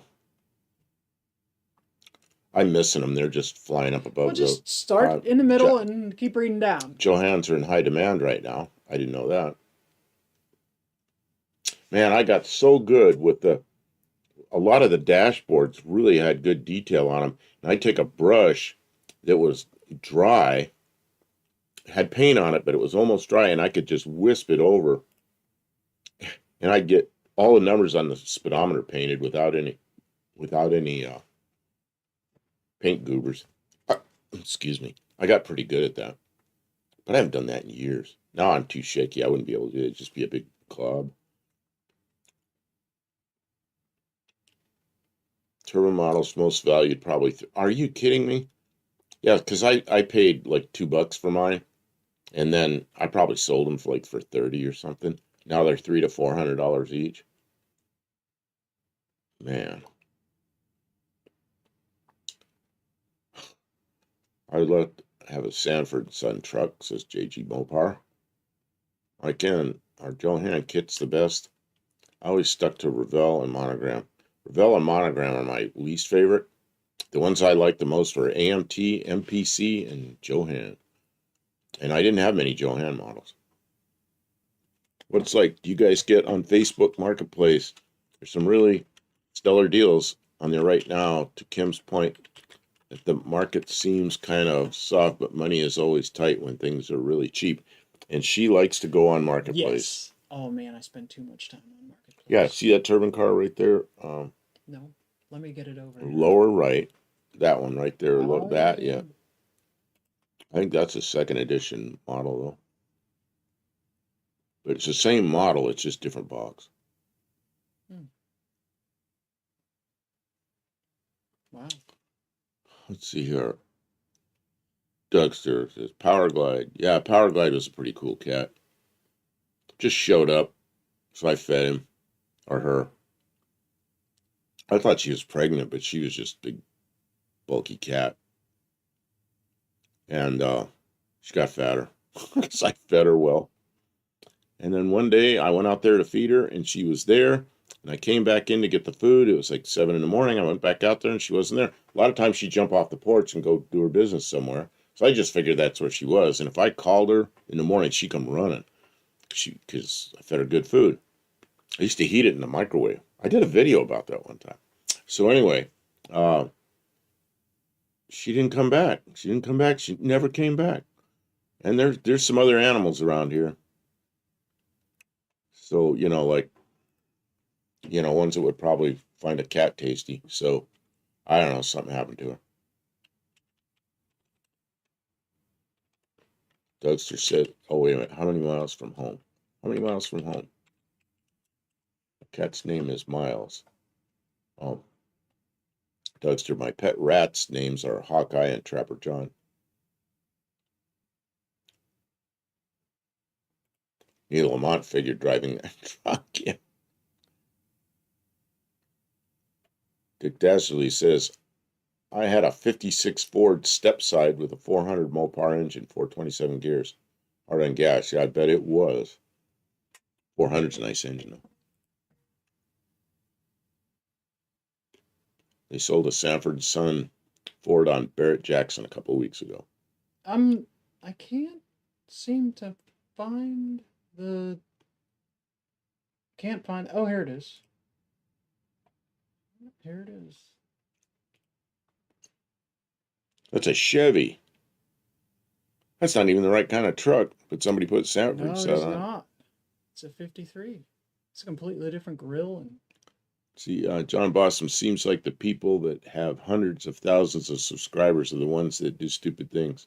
Blowing stuff up should get you over 500,000 subscribers.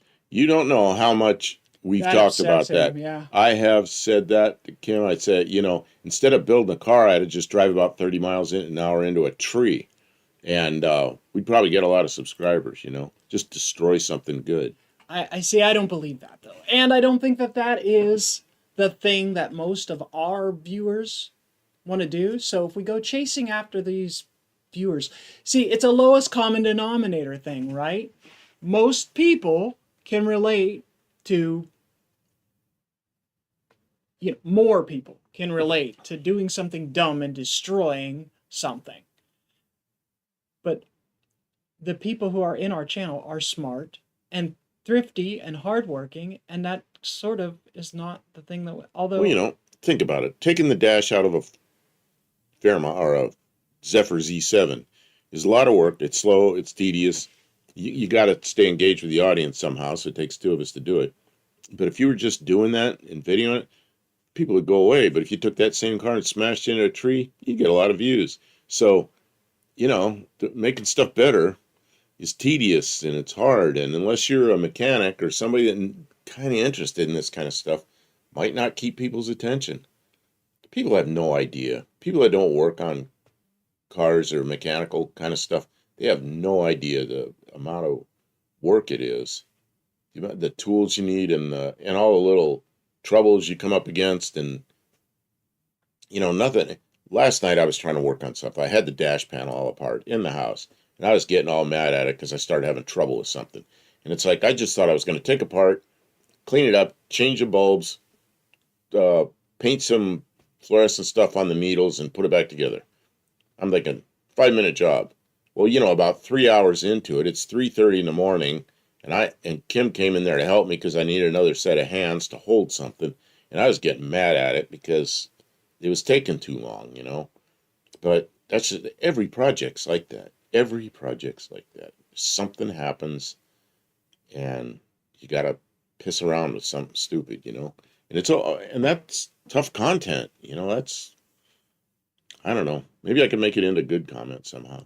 Olive said you'd be expected to keep crashing things to keep those viewers. Oh, and there's people that do that. Hence the popularity of someone like Whistling Diesel, who just destroys things. I can't even watch it. They totally disrespect their machines and automobiles and stuff like that. There's people that wreck stuff. I see that. I move on. I don't like to see it. It's the train wreck.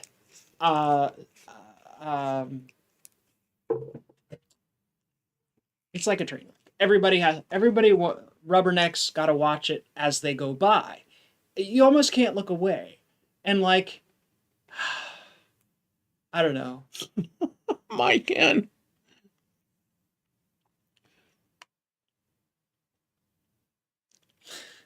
Mike, we can't repeat the joke now. That's pretty funny. Okay, guys, read Mike's joke. It's silly. The build up to that was funny. I didn't see it coming. All right. And of course, Dougsters. Moving right along. It works for the Whistler guy. Wreck it for views, no matter what it is. Right? But it's a risk, because you could just destroy your stuff and not get any views, too. How many unknown channels out there are destroying stuff? I do see smaller channels jumping into that, where they buy some beater cars and they race them around and they bust them all up and then they haul them off to scrap. And, they get a bunch of views and subscribers. People want to see more. So, I mean, if that's what you want, make your channel about that. I don't know. I can't do it. Andy, I hate destroying stuff. My daughter has been giving a few Hubley Model A's. She won the youth class last time, went to a race. Hubley, I never had a Hubley model. Oh, yeah. Hubley's just a brand name of models. Kevin Smith, not interested in destroying stuff. Preserve history. Tim, my 20-minute projects seem to always take up the weekend. Yeah. Well, I don't know. Oh, he was upset last night because he started working on this, and it went from what he thought in his mind was going to be a 5-minute project. This came out. Oh, look how it turns blue. And the gas gauge is run by these power coming in these two studs, which also, I don't know if you can see the studs, which also mount this in the panel. One stud, the nut spins freely, it works fine. The other one, for some reason, it binds up. I'm looking at it, it looks really good. I don't know what the problem is, but it binds up. And then the stud turns. Well, inside the stud has a little defining wire soldered to it. Well, now that's all twisted up. So it's like, well, do I even put this back in? Is it going to work? So, I don't know. We got to break into the gauge itself and or just get another one or something. I don't know. Probably break into it and try to fix it. JB weld. I don't know. Something's got to keep that stud from turning. And then I don't know how I'm going to fix it yet. But it was a 5-minute job last night. And here we are 24 hours later with it apart, and I don't know how I'm going to fix it yet. Dougster says, my friend sent me a link to the turbine cars being destroyed after the program wrapped. I just can't do it. Yeah, I know. Oh, yeah. Mike, you almost had us. You really did. Indecisive Garage, lasagna is ready for the smoker, and dishes are done, but no video to follow. At least make a short. Yeah, make it short. Food is super relatable. If you're gonna make a short, make it Take one your about phone food. this direction. Yeah, do it up and down. Make a real quick short, like 30, 40 seconds, and just say something and show it and Yep. look back and say, man, I'm going to enjoy this or something at the end. And then you can load it up on your phone. It goes, and then you'll have views. Yeah, something simple and relatable, like you don't have to explain the whole process or anything. You could just show it. Like, hey, have you ever you've had lasagna, right? And you thought lasagna was good? Now try smoked lasagna. Something like that. People will love it or they'll hate it. But as the stronger of a reaction people have to it, the better. I think that's what the thing is with blowing up cars and damaging equipment, is people have this strong reaction to it. They want to keyboard warrior you. Look at what you're doing. You're destroying that perfectly good machine. You're wasting it. Why you do? And see, engagement is important. 38 Racing says, wrecking some beater car is a far cry from destroying a classic someone put time and care into. Yeah. You know what, though? What are today's beaters or tomorrow's classics? You know, a few years ago, a Fairmont or a Zephyr would have just been some old piece of junk. Trash. Now it's gone from new car through the old junk to now I got one. I had to pay a little for that, and I'm really happy to have it. Man, I remember when I was a little kid. 38. You're gonna appreciate this. I was a little kid in '59. I was 5 years old, and I knew what cars were. So I knew what '59 Chevy was when it came out. It was about maybe 2 years, maybe 3 years past that. Probably 2 years, might have been 1961 or so. We're in the back of a car. I'm in the back of a car. And we're going by a wrecking yard. You can see all these cars stacked up, and they're all ancient old junk cars.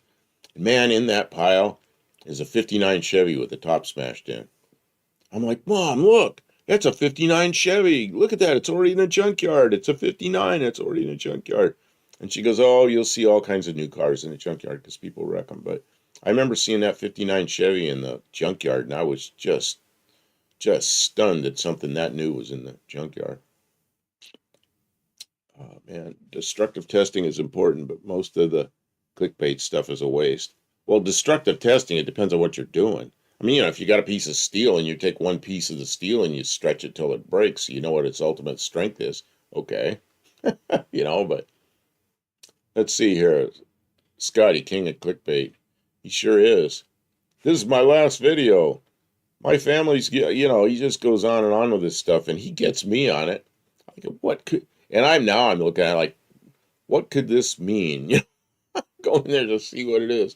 He did one of this. I gotta do this video. I gotta do this video before Trump becomes president or something. I went in and watched it. It was about some cars and things. Not once did he even mention president or Trump or oath of office or anything. It was all about cars. It was just clickbait. That was pretty funny.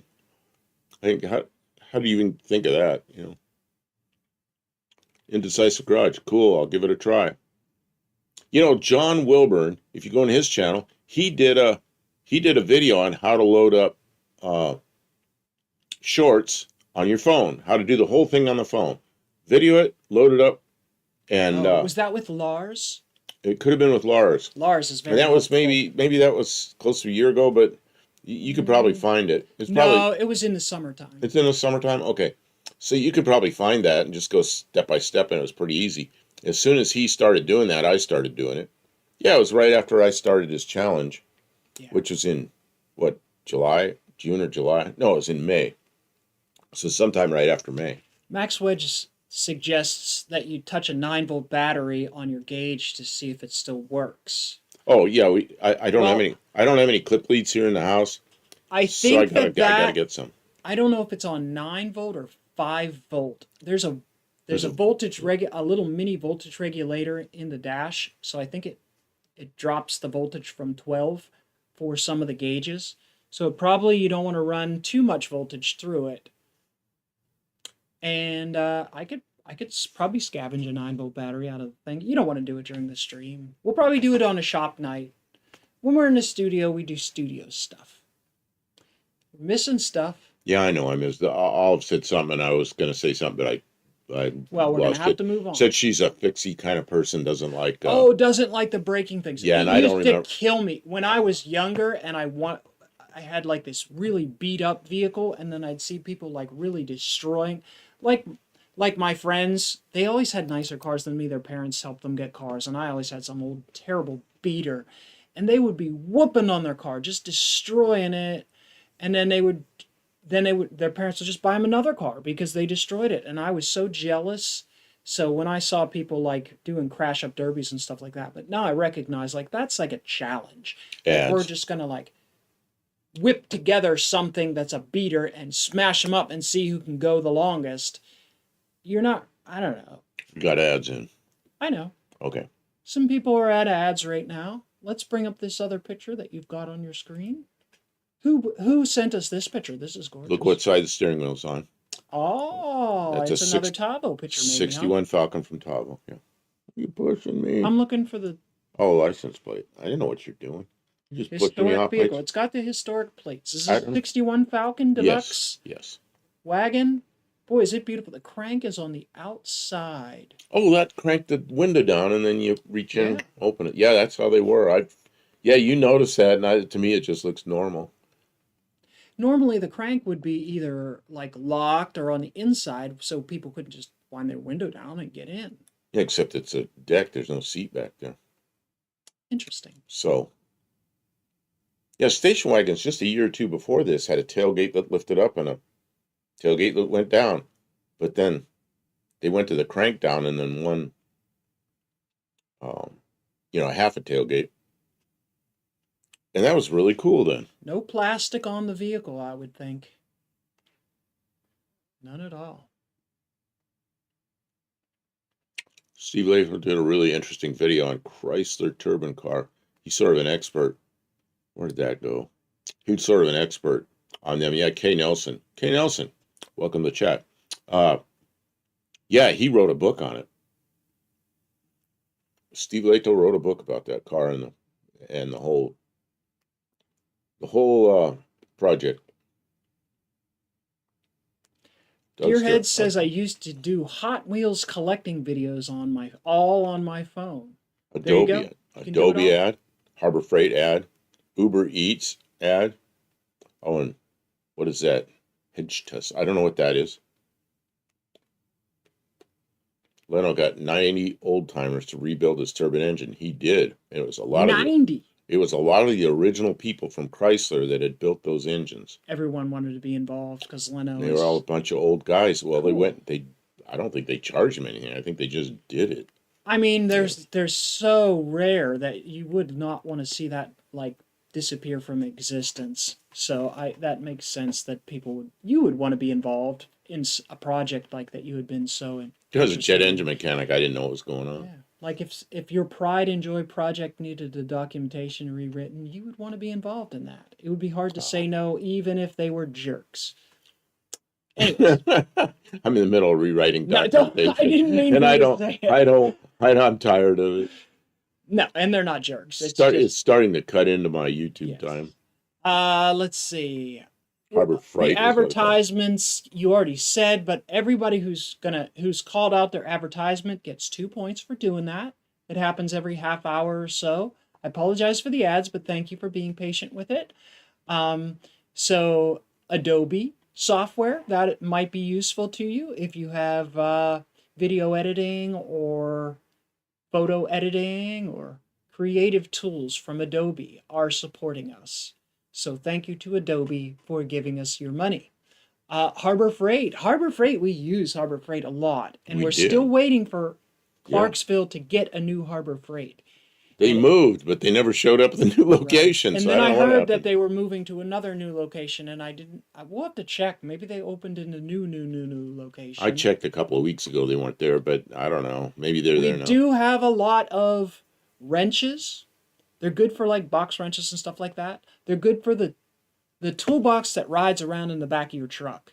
the one that somebody's likely to steal because they are replaceable. They're not like I always thought super valuable, but they're incredibly useful. I've always thought the snap-ons are the best one in the back of a truck because they're the only ones that don't fall apart. Yeah, They're built like bricks, you but know. people will break your window and steal your Snap-on box. But if they see it's a Harbor Freight box, they might just move along. Do not buy the cheapest thing you can get at Harbor Freight unless you are only going to use it like once for something flimsy. But if you buy the next step up, or even if you go to the Icon stuff, you can get some really nice stuff. And supplies, consumable supplies, Harbor Freight is a great resource for that. Oh, you had a lot of and if you abrasives, a lot of abrasives. if you're just out driving around, got nothing to do, and you want to waste like 3 hours in an afternoon, like you're waiting for your wife she's at the salon, and you need to kill a couple of hours, and there's a Harbor Freight across from the mall. Yeah, just put a couple $1,000 in your pocket and walk in there and go, don't do that. I'll take 2 of everything. But if you've never browsed a Harbor Freight, you could spend many hours just looking at all the stuff. They got lots of stuff. Thank you to Harbor Freight for sponsoring us through advertising. Kevin Smith calls it Harbor Freight.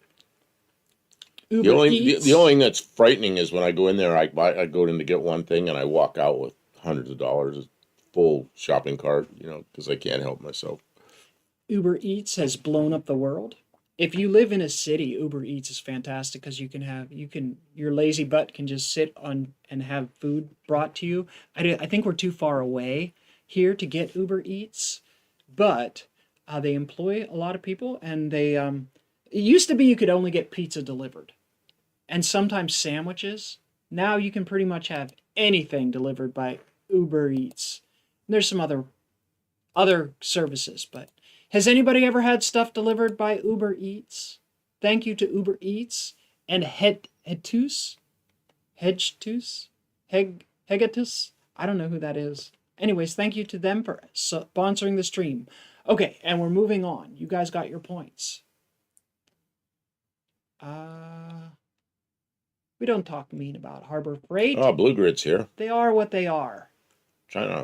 China Freight, it is. It's all mostly offshore stuff. But I have noticed stuff in there from countries other than China now. So. And they do have some degree of quality controls because they take returns on everything. So if it's problematic, they clearance it out and replace it with something good. Generally. But like cut-off wheels from Harbor Freight, they're junk. You're just going to use them, burn them up, and buy more. So and I haven't had you can get a whole pile of them at Harbor Freight. I haven't had any come apart. Consumables. I have, but then again, if you use them wrong, they come apart. Nick it on something. Yeah. We're safety equipment. And then angle grinders, they get tossed around and dropped constantly. And I burned up another one that came from Harbor Freight, but it was cheap. I just go buy another one. And if you buy a really good one and then damage it, you'll really have a bad day about it. But if you break or lose or have your Harbor Freight stuff stolen, it's like, and then you move on. Because that's how it goes. Harbor Freight, because of how much I spend there. There you go. Spend all your money at our advertisers and then tell the advertisers that we convinced you to do so. Twisted Milk Park Garage, good evening. This is Dick Dastardly's father's 1964 max wage. Yeah, sandpaper's great to buy it. Harbor Freight. Patrick Sullivan says, I feel left out being a YouTube premium subscriber, but not getting any channel points.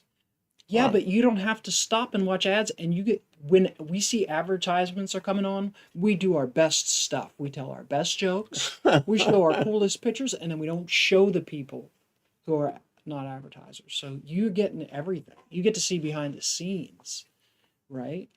No. I don't know. Patrick, I don't know. See, I'm sure you'll find a way to get points. I'm a YouTube premium subscriber, and she is not. And she tells me, it's you should watch mine so you could see the commercials. The replays, because sometimes I don't remember what I say, or sometimes I wanna check the quality, on the garage streams, like the other night where we're doing stuff with lighting and with microphones and stuff like that. I want to rewatch part of the stream and see how it looked. And since I'm not a premium subscriber, I get advertisements. Well, by default, they put an advertisement in every 5 minutes. Oh, it's more than that. I mean, they're just like bam, bam, bam, bam, bam, bam, bam, They're like bam. every 1.5 minutes, maybe 2 minutes. And they do that. There's no way to turn that off. They do that by default. They do that, and then monetize a stream. As soon as it's usually about 12 hours before I can change it, and then I go in there and I knock it down to something reasonable. That's not intentional, folks. When we do have control, we try and set it to every 30 minutes, no more than that. Kevin Smith says spend too much on cable, not paying for extra for premium. You know how I solved that problem? Cable's gone. It was that easy. I started saying it kept jacking up the price of cable, and pretty soon it's bumping up on $200. And I'm going, what are we watching on cable? Like one show a month or something. Maybe not. It was like I'm watching YouTube, and I was watching Motor Trend a lot, so got rid of it. The cable had a phone. Well, here's my phone. I don't need a phone sitting on a desk. That's just for spammers to call me. So I got rid of the phone. I got rid of the cable. What was the other thing? Oh, the internet. That's what finally did it. We had fiber come in from our electric cooperative, and I got the fiber, and it was much cheaper than the cable, like $30 a month cheaper. So I just got rid of the cable, cut it off, and reeled it up. Actually, I didn't cut it off. It fell down. They didn't come and take it. They just shut it off. And eventually a big windstorm took part of it down, so we had to go out there and cut it off and reel it up. And we probably still have that cable somewhere. Dougster says, if I do another demo derby, I want to do an off-road demo derby, oval flat track, go fast, turn right to maximize driver safety. That sounds cool. I don't think I could risk demo derby. My neck, I already have metal in my neck and back. I don't think I could ever, but that sounds cool. When I was younger, I would have loved to do demo derby, but that's games that are out of my pay grade. It sounds like fun though. 38 Racing says, I'm fortunate enough that there are no Harbor Freight stores within 60 miles of me. I reread that differently than you wrote it, but otherwise I dropped too much money. Yeah, I think we do save a little bit of money by not having a Harbor Freight too close to us. We have to go some distance now. Oh, yep. Patrick Sullivan was just joking. I figured so, Patrick. I'm actually listening more than viewing. All good.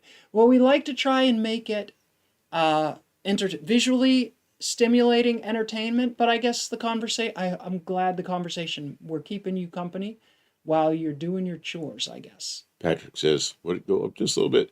You have to pay extra to Kim and Buff so they don't talk about the commercials that you're already paying. You know what we do? We thank these people. They're supporting us. But we shouldn't talk a lot about it because you're already watching it. We need to be good. Part of being a YouTuber is recognizing who pays the bills.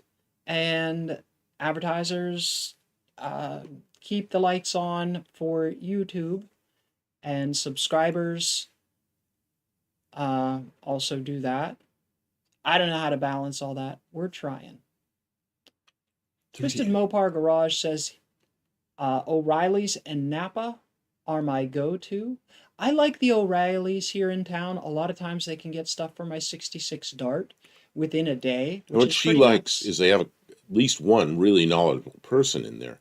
And they had a really good person at the counter. That doesn't always happen in the new parts stores. Friendly and focused, and was able to sort out my problem. And I come in and I'm like, well, I'm looking for a brake line, and they're like, what year and model? I'm like, it's not for, I'm making something custom, and they're like, all right, come back here and find what you need, because I was, I need the right ends on the right diameter line. They were like, just come back here and look at the thing, because it would take them too long to figure it out in a computer. So that was cool. The Napa in Pittsburgh, when I was a kid, was the best place. but I don't know anymore. I don't know a good Napa store anymore. Well, the one down here in Clarksville is pretty good. Pretty good? Yeah. Okay. But, a counter person can make or break a store. Big time. The other thing that O'Reilly's had was a really great online tool for heater hoses. Not heater hoses, for radiator hoses. You could specify the diameter of both ends, and then it would give you all the different kinds, and you could browse through the photos. And that's how I found the lower radiator hose for my 60. It's off like a Nova or like a Bronco or something like that. It's not for my car at all, but the shape was right and the ends were sort of right. Okay, it wasn't right, but that's on me because I just settled. But okay, can we? No. She stopped the chat, and I want to see what's going on. Hey. Oh. Okay, I don't have the Studebaker here to flash lights, but you get the drone. Super chat! Woo, woo, woo. Patrick Sullivan has given us a super chat. Thank you so much. I'll even dance. Super chat. What is that? Dinosaurs. Oh, I'm in camo. Camo. I can't wear camo because all my camo is green. It's like my where is it? My pants. Oh, you can see through your pants? Space pants. I'm wearing space pants. I want this. He's over there. He's here. He's so mad. He's dead. Oh, it actually feels good to get up and move your legs after sitting for 2 hours. Yeah, she dances for super chats now. I just dance because I'm happy. Happy dance. I do the happy dance. JG Mopar says, I've gotten to know the guys at O'Reilly out here. They do pretty good. Napa is good also. Yeah, the people here at Napa are really good, but it's just far enough away that I don't go there very often. When I was still buying, what's that oil I really like? AM's Oil Signature Series. They stock it, so I'd go there for that. Perfect, Ray. Just got to keep the olds cool. You know what, Ray? You know what happened? I met you at the first No Name Nationals, and I didn't put two and two together. I'd been watching you, but you were a Corvair guy to put that V6 in a Corvair. I'd been watching that project. And then I met you, and I didn't understand you were the same guy. You were the 59 Chevy guy. And it was a long time before I figured out you were the same guy. And now, we're watching the other night, and you got all these Corvairs you're trying to move around. And it's pretty interesting. So I thought I was watching two different channels. 38 Racing says the 455 he used had more than 10 seasons on it when he retired. Hit 5,500 RPM a few times. And Ray was using it in Toros and Rivs. And what was he doing with it? Was he circle track demo derbying it or something? Yeah, he's talking about back in the day. Before 2018, he was doing that stuff. Kevin Smith, my Napa sucks. I've gotten a lot of bad parts there. Defective plugs is not acceptable. And I don't know about how the parts are now. The reason I was going there, like I said, was for the AMSOIL Signature Series oil, which doesn't get much better than that.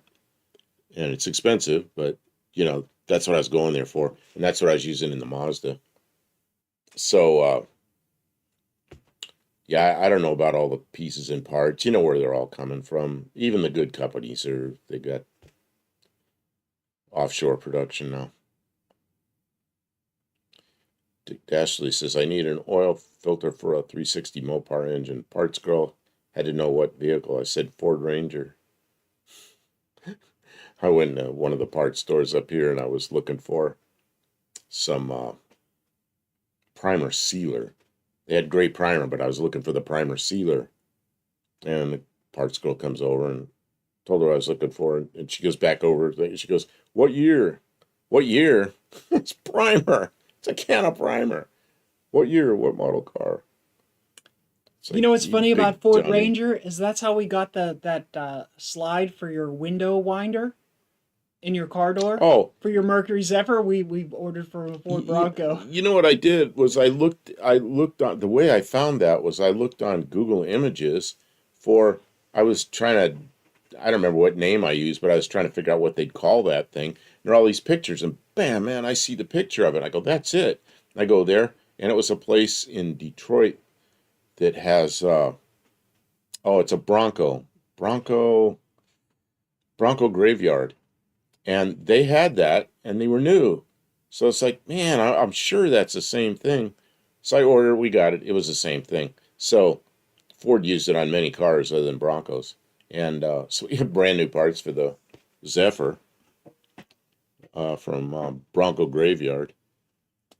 Patrick Sullivan says this is a laid back channel, no fake pretense. Yeah, I'm not smart enough to have a fake pretense.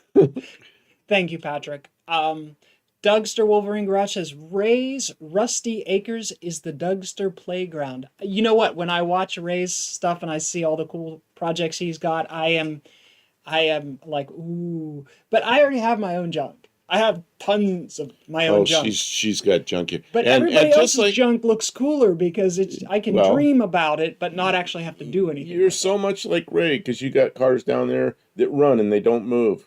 The tires just spin. Yeah, we got to get your van out of there. She backed her van into a place where it's not mushy, it's right in front of the garage. It's uphill, like tiny uphill. But it's so mushy and the grass is so wet that when you put it in gear, the tires just go zzz. Yeah, they're street tires, and so the they don't have van doesn't move. Yeah. So we're gonna. Well, I had that happen with my van. I had it down near the shop like that, and it goes uphill to the road. And I couldn't get that thing out of there. So I took a couple of big long cargo straps, attached it to the van, and attached one to the back of my Mazda up by the road and turned it kind of sideways where it's flat up there. And I got in the Mazda, and I started up, and I put it in gear, and took the brake off, and it tightens up the strap, but then it wouldn't go. So then I went down to the van. I was by myself. Started up the van, and I started going. And because the Mazda was idling in drive, it was pulling just enough that I was able to get the van out of there. But I'm controlling the Mazda from inside the van. Man, it's a good thing those straps didn't break. Wow. Mazda would have taken off. But Yikes. it worked. It worked well.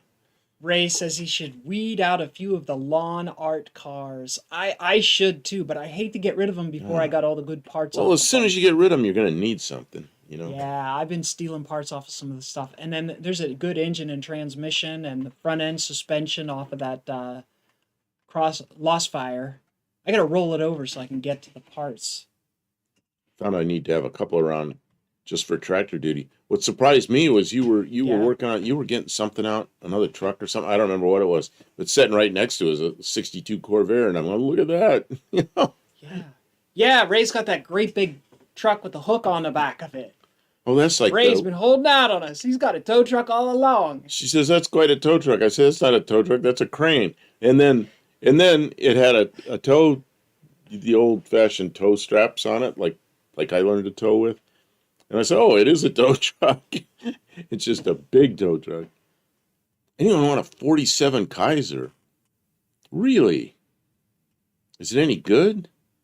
The one I really want is a 47 Fraser because the first 47 Frasers were registered as Grams because it was Joe Fraser, who had been president of Graham, was involved with Kaiser, and they you put 1047. Go ahead. Okay, so yeah, but I mean they're pretty nice cars. Oh, there we go. 47 Kaiser. Pretty cool. Oh, look at that. Somebody made one into a truck. A pickup. They made like an El Camino out of it. Who would do such a thing to an old car? Oh, yeah. Who would do such a thing? I don't want to miss, let's see. That thing started as just a chassis, then built it to the truck it is today. Oh, I see. Nice. Good work. You make it do what you need done. Terry Mott says they closed all of the close racetracks by me. There's been a lot of that happening. There's not as much money in it. Mostly it's the racers who are interested in it. There's not as big of audience for it. And the insurance and the cost of maintaining a facility is astronomical. And yeah, they sell off the racetracks and they build housing tracts in those places. Yes. As the suburbs sprawl, they sell off the property, or the neighbors complain. They get complaints because it's loud, and yeah, it's difficult. You have to travel to get to those places. It's rough. Up north, it's real bad. In the south, there's still a lot of people that really love the racing. Dick Dashley says my Ranchero is registered as a 3/4 ton. Why? Did the VINs match? It's from a truck? I don't know. Or just some screw up.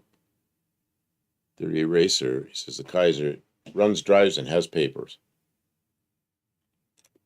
That's pretty interesting. Yeah. So we're gonna go to Nebraska and buy a Kaiser. Do a walk around, Yeah. Ray. Like, make a quick video Yeah, about make the a video. Kaiser, talk about the details and what you'd like to get for it. And Yeah, put it up. yeah, because somebody will want that. And as much as we might want it, we have the Studebaker that's on it's an older car that we would need to do a lot of rest. I mean, it's just like taking on more cars. It's foolish for us because it's not what's best for the cars, especially classic cars that need like restoration love. Kaiser Darren is a cool ride. Yeah, I got a friend that has one. I've put it up here before. This is a Buddy Carfano picture of a 61 Studebaker pickup truck. And let's see if I can find. I don't know if Pocket doors, yeah, the Kaiser Darren had the pocket doors that slide forward into the fenders. Pretty wild stuff.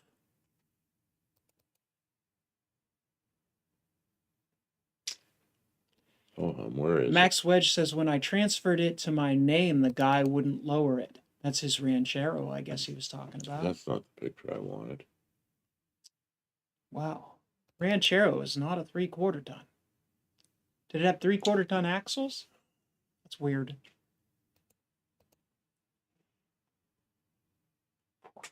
We have a 3rd mile dirt track local that is up for sale. Nice facility. Owner fell ill and the family wants to sell. Yeah, they want to cash in. If you don't want to run it, if you've got a job and a career and a life, and then,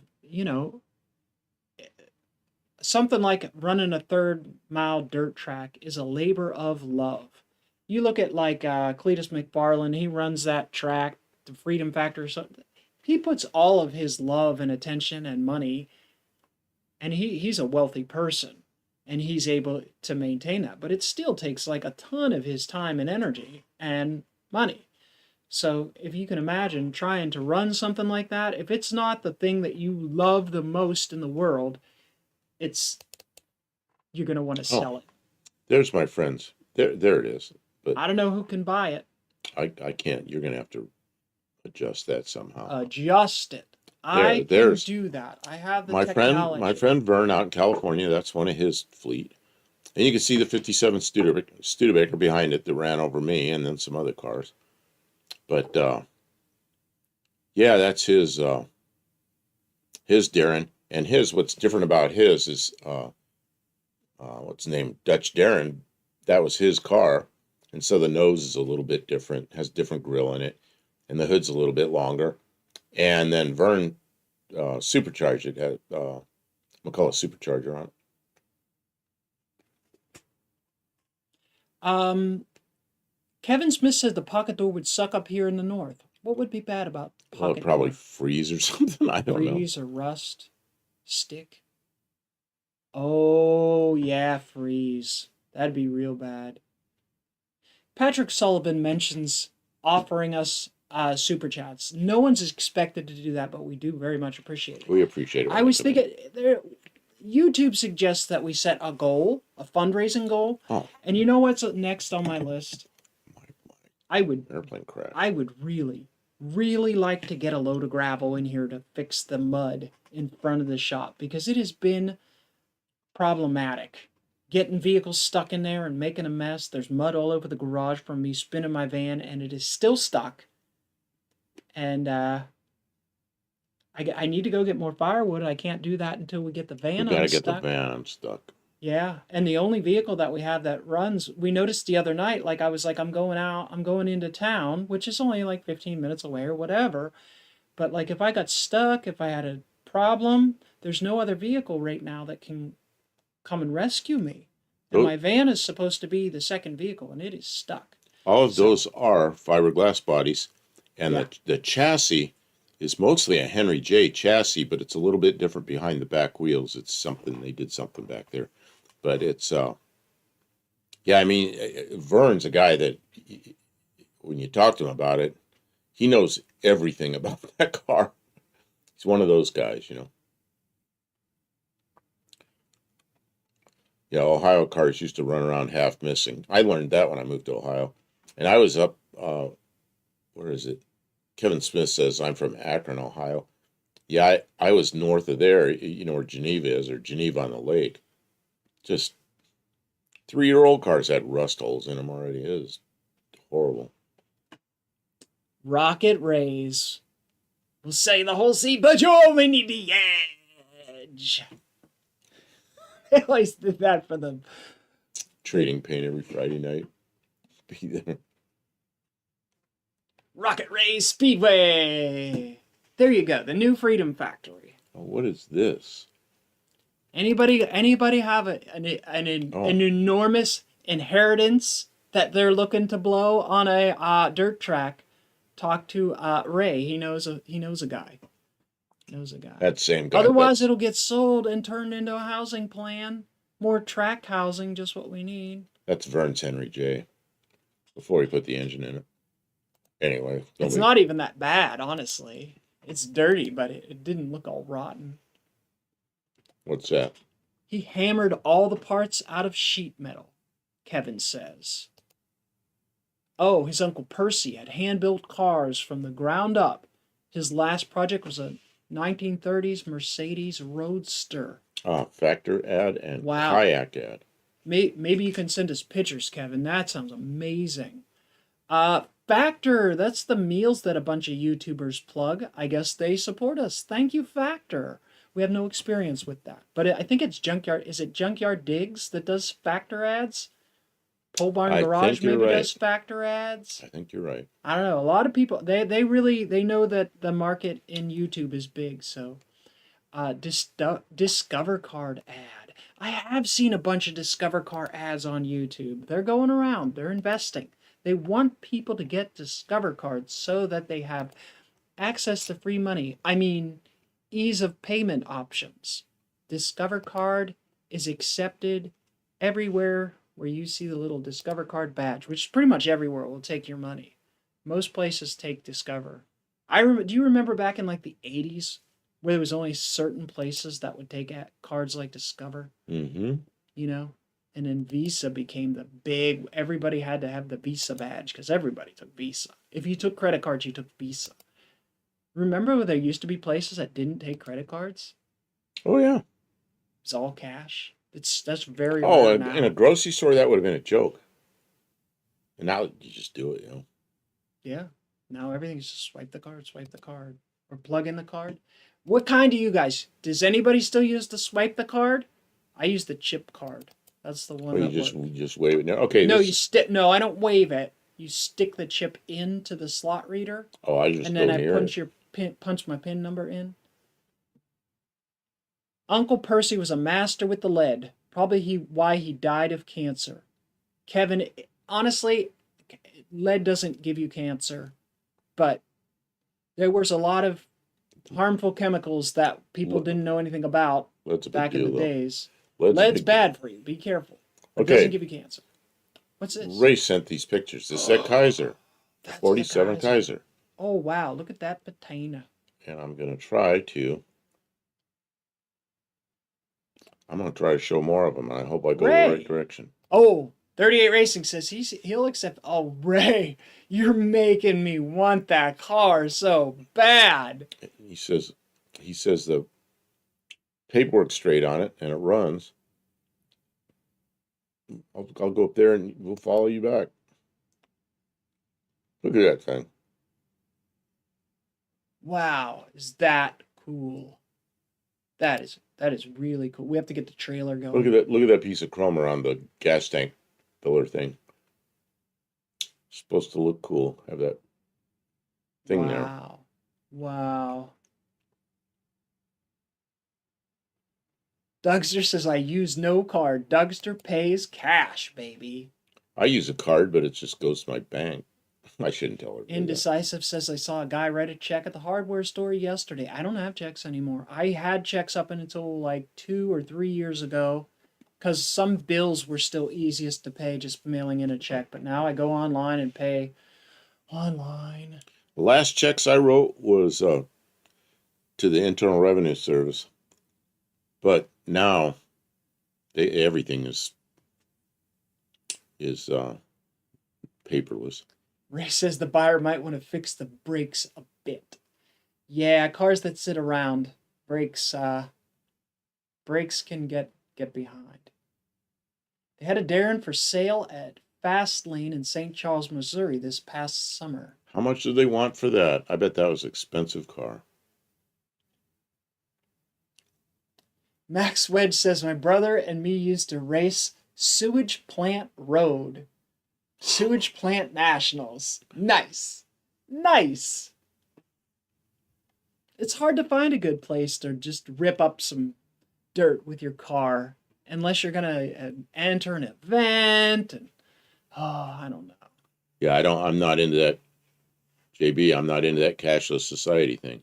I like having cash. You got to have cash.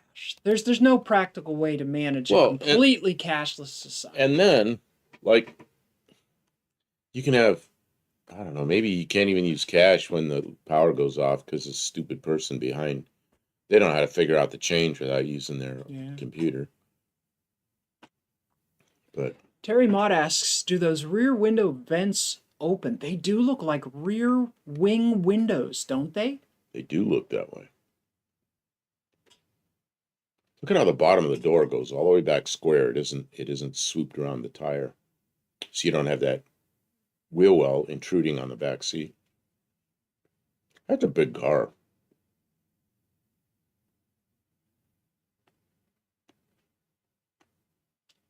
That is nice. I will say I haven't written a check in the last 2 weeks. 38 says this.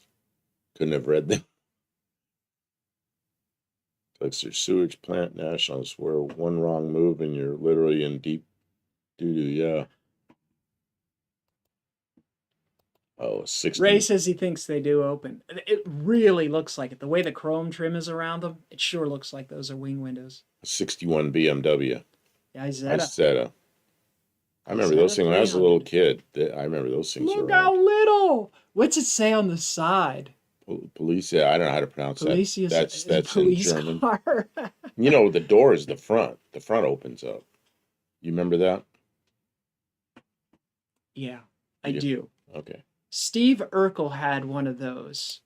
I don't know who that is. He was the nerdy kid from some television show back in maybe the early 90s, I think. He'd always say, did I do that? 61 Mercedes. That's a beautiful car. I remember working on those. They were kind of a pain. But by the time even when I was working on them, they were getting older, you know. That is a beautiful car. Wow. It's very matronly? No. Like dignified. It wasn't like the it's not sporty, but it's a pretty car. Give it that. There's a 61 Rambler American. What I always thought looked funny about those is the back wheels didn't line up with the wheel wells. They looked like they were too far forward. I've got a friend that redid a Rambler American, and he did all the work to get the axle in the position where it was centered in the wheel wells. So his is the only one I've ever seen look right. Oh, Family Matters. Did someone say cheese? Doug, Doug, I'm not to try it out for another 2 weeks. So it's just hanging around. Steve Urkel. 38 Racing must have hurt himself or had some kind of. Oh, yeah, he had some surgery or something. He was like one-handed. Okay. Take it easy, Ray. Take it easy, Ray. We need you. Ray, is there anything that I have that you want to trade? We'll work out a trade. I'm not allowed to bring more vehicles here, but we'll work out a trade. Ray's like, no, I need to get rid of some vehicles too. Kevin Smith, should be mandatory to use stainless steel brake lines. You know, that's something I don't understand. I mean, with all the regulation about brakes and cards and all this stuff, why they didn't regulate stainless brake lines? Because when I worked at, when I didn't have airplane work, I did hurting for money. I'd go work at buy here, pay here, used car lots. I knew a couple of those guys, and they always had me working on their cars.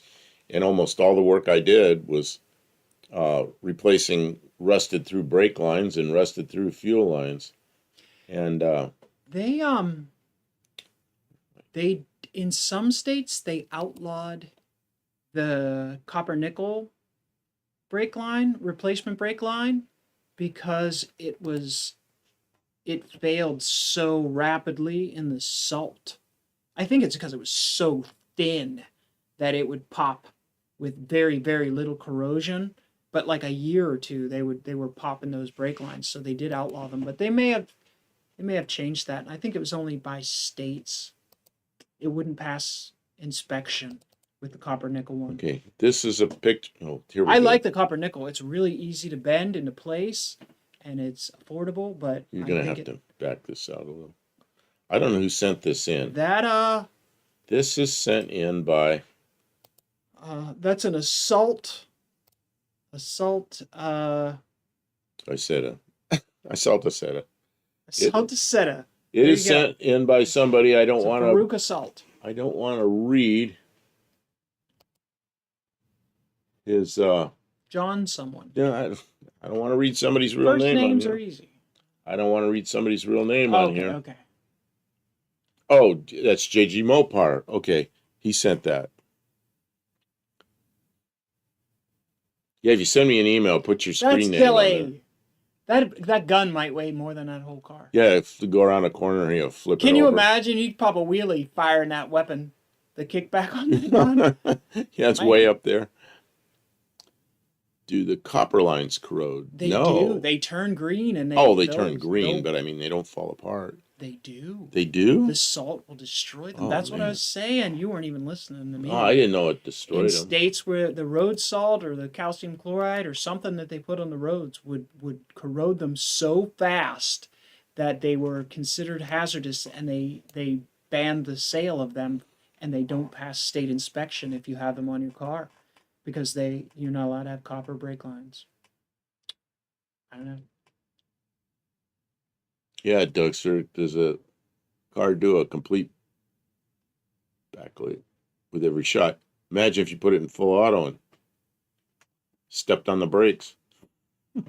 Yeah, black flip. Leonard says you need a professional tubing flare kit for the copper nickel lines.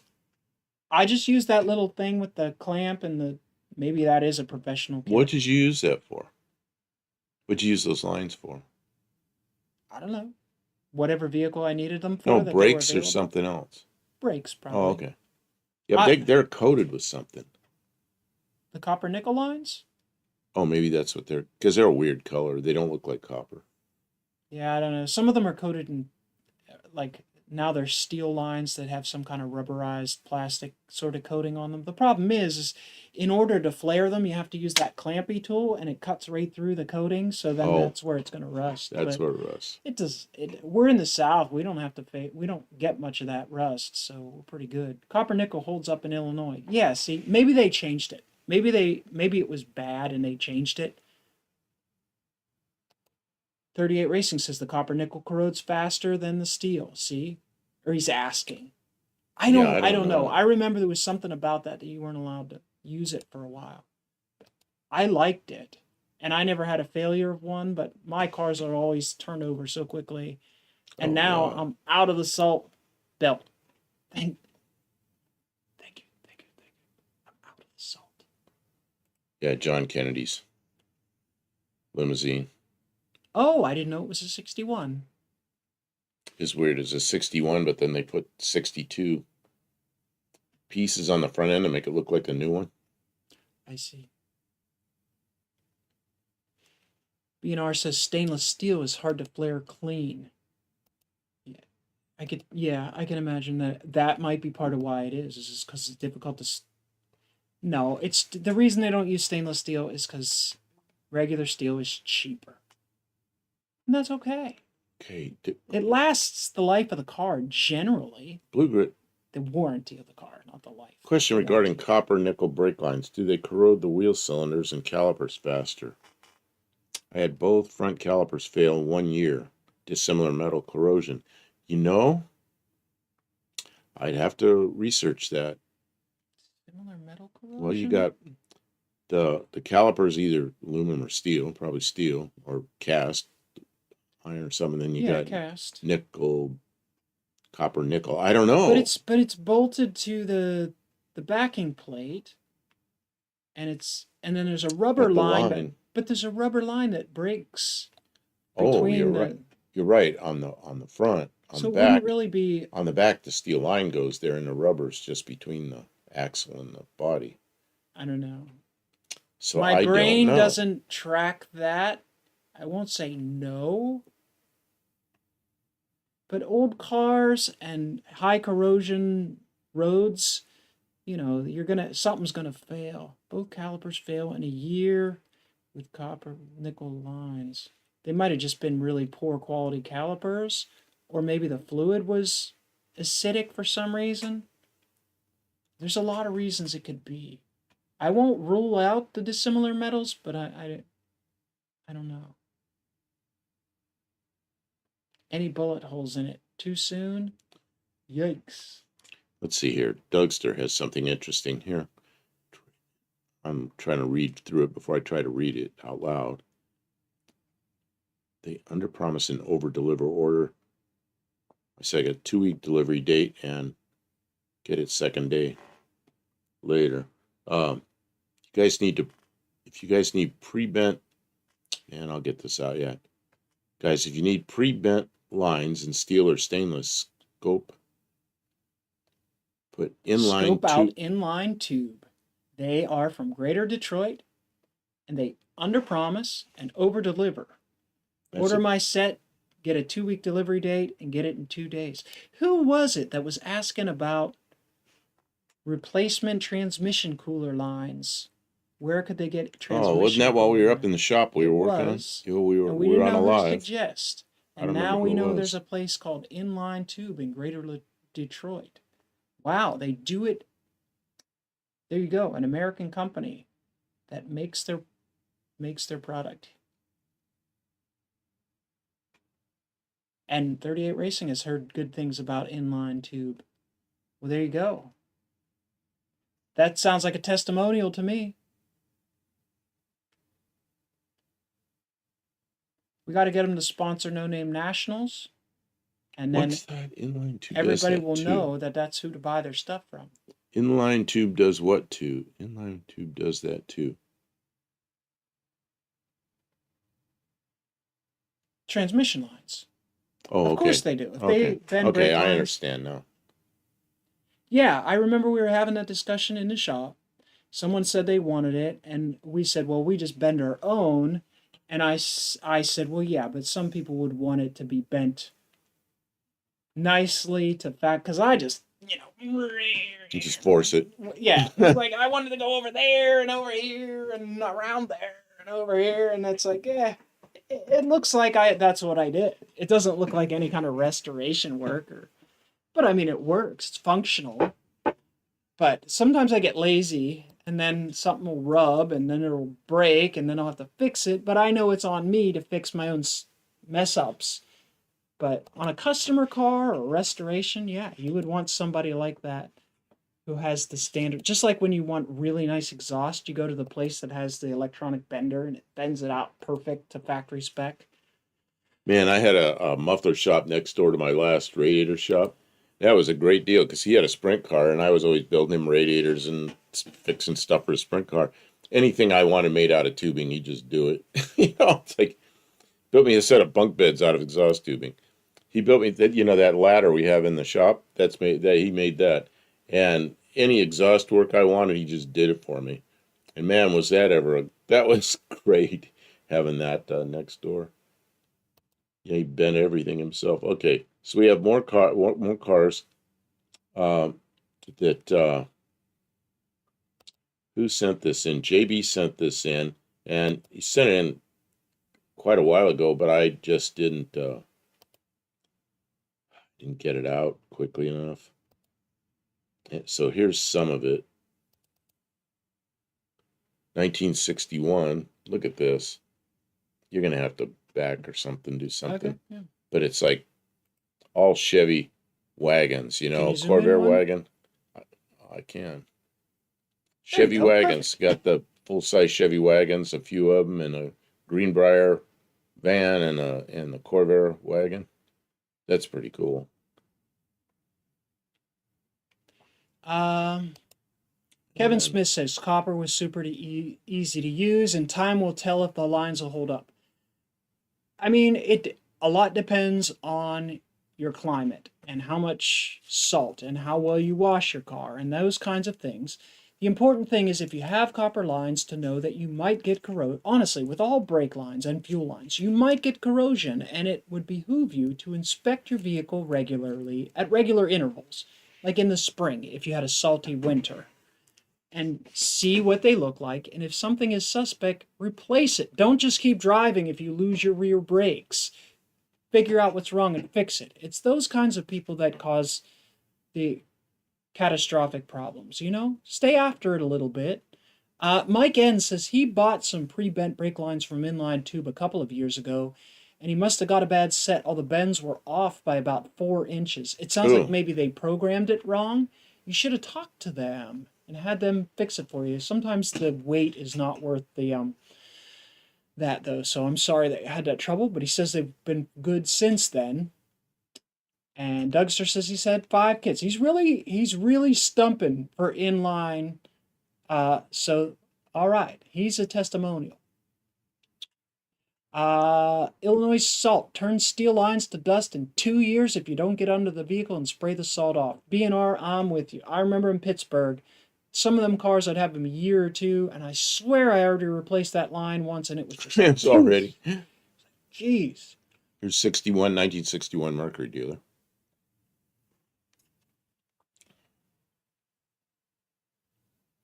Oh, it's pretty. Ford sales from 61.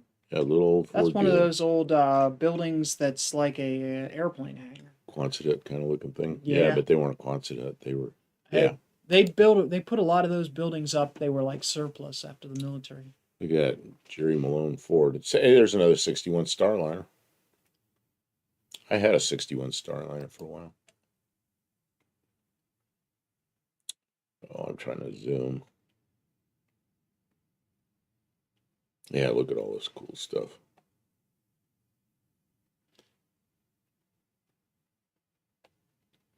JB says he did brake and fuel lines on a neighbor's Lumina.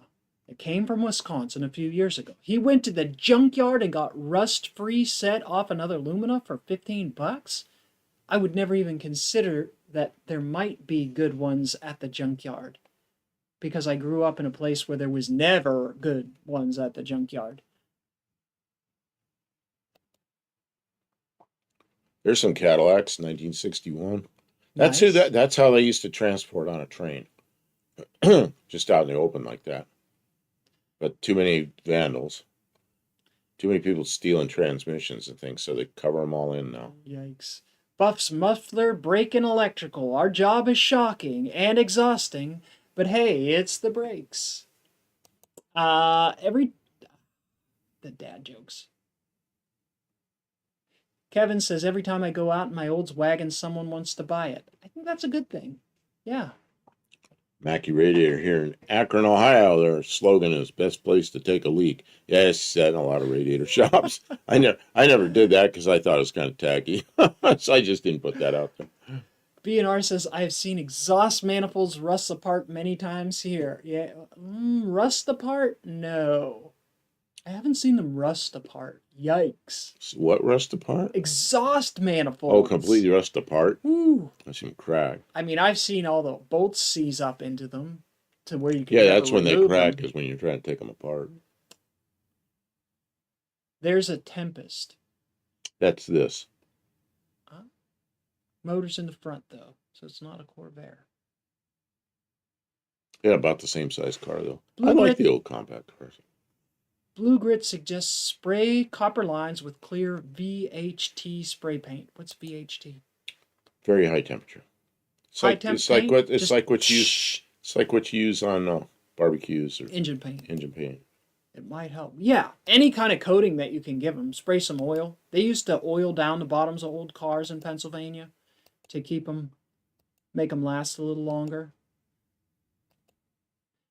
Mike N says copper nickel is better against the corrosion. It is often used in marine applications for that reason.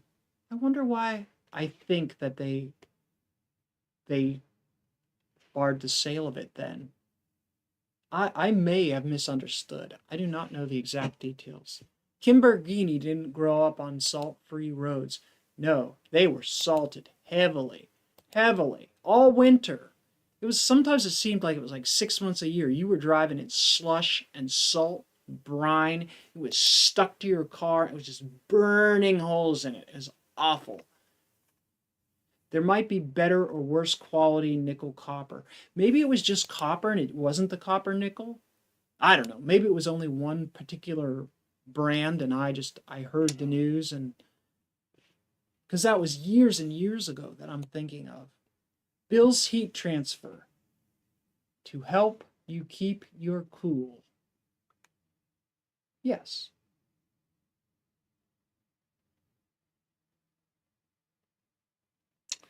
Abella Express has a lot of cool videos and old car haulers from way back in the 20s and 30s.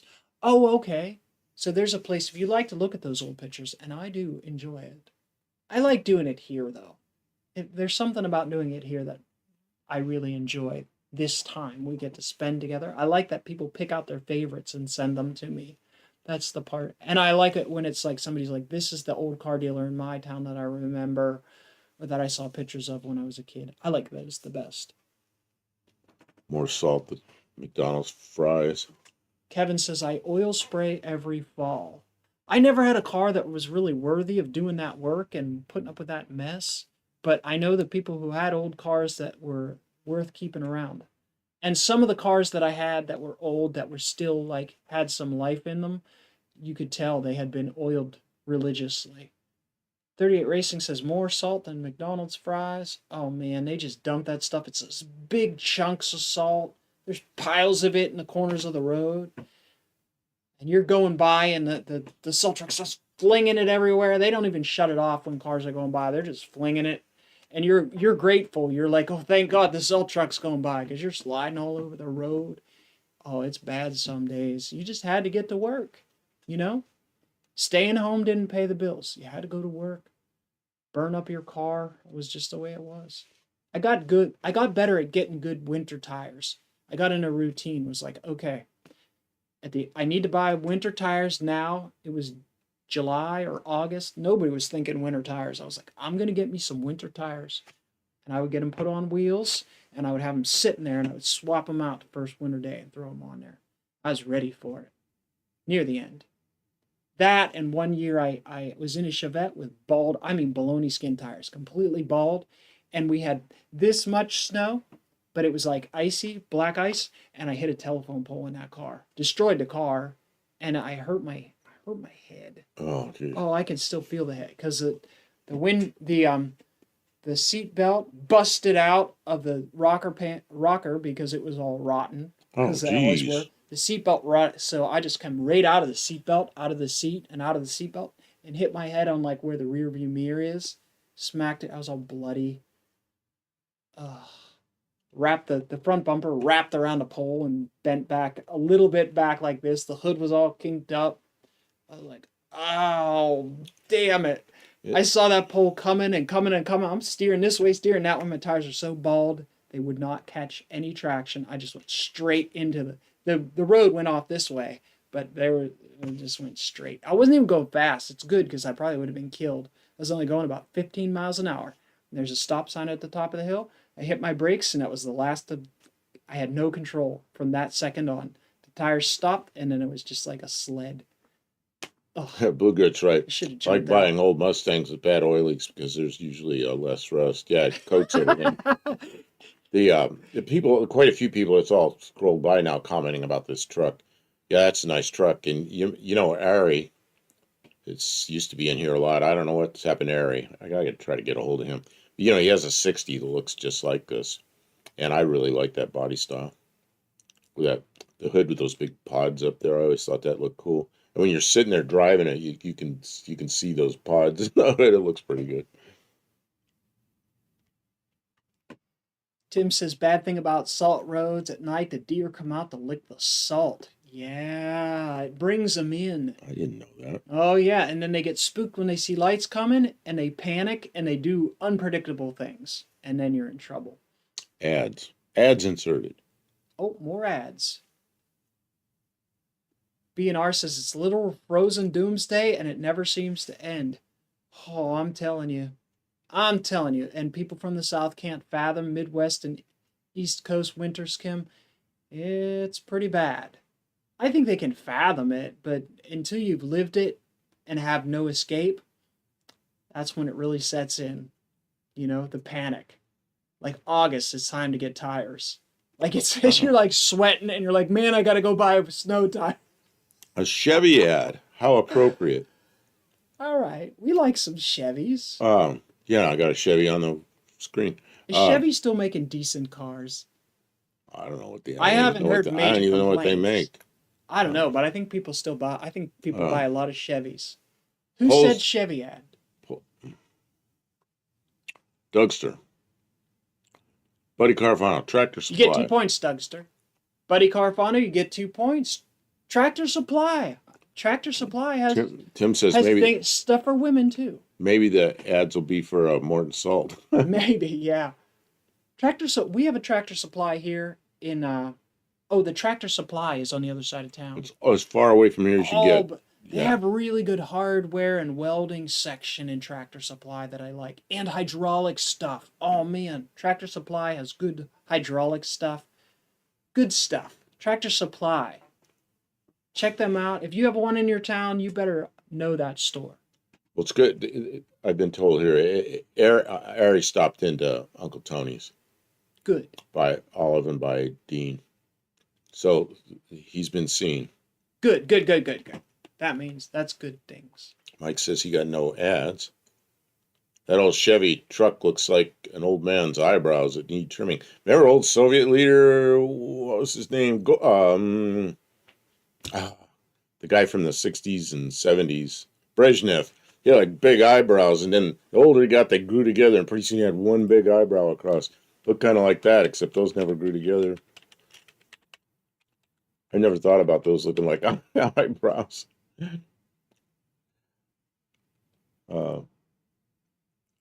This guy? Is that Brezhnev? Yeah, look at the picture. It says Alpha History. Look at his eyebrows. They just kept getting They kept getting bigger. Bigger and bigger, and they just grew together into like one giant eyebrow, yeah. You're evil. But he's just, that's what his Chevy truck is like. You're evil. You're evil to even say it, but it's silly. Yeah, it says here, Olive says Brezhnev had the eyebrow thing. Yep, unibrow. Yep, unibrow. I'll be right back, guys. Oh, you got to take a break? Hey, we're 2.5 hours in. Stretch your legs. Get a snack. Get a Bring drink. me a snack. I mean, you could still stay here. You could still listen. But I'm saying, like, it's okay to take a break. You do not have to be solely focused. We don't have a snack bar. They're going to buy stuff on. Oh, I brought you. Tell them about the snack I brought you yesterday that you liked. Oh, we got done up at the shop, and I came back, and I was kind of hungry, and I was sitting there in my room in front of doing something. Oh, I was screwing with that taking that instrument panel apart, the 5-minute job that turned into a 3.5-hour job that I couldn't finish. Uh, she brought me this plate with all these little things on it. I forget what she called it. There was like little pieces of cheese and little tiny pepperonis and nuts, and it was a great snack because I sat there finger food. Took me a while to eat it. It's pretty good. Get Olive to give a man 26 thou thick head gasket and the Kiwi stalks him. We set him up, Buff and Kim. Oh, really? Grind some water. I'll be right back. You're gonna grind some water? Yeah, that's my Keurig. It grinds water. Yeah, the Keurig machine she has, it starts sounding like it's grinding water. It's like, there it is. I don't know if you can hear it. I'll be quiet. Can they hear it from here? I don't think they can hear it. It's loud though. It goes grrr. Well, if you're quiet, maybe they could hear it. Nah. You were talking over it. Oh, I know. That's riveting content. Listen to my Keurig. Well, it stopped now. BNR says we have 6 to 10 inches of snow coming in the next 24 hours in Illinois. Oh, on the news station, are they doing that? Do they have the salt readiness cam? Like, they're like, now to Missy's standout at the salt pile. And Missy's like, I'm here at the salt pile, and they're busy filling every truck.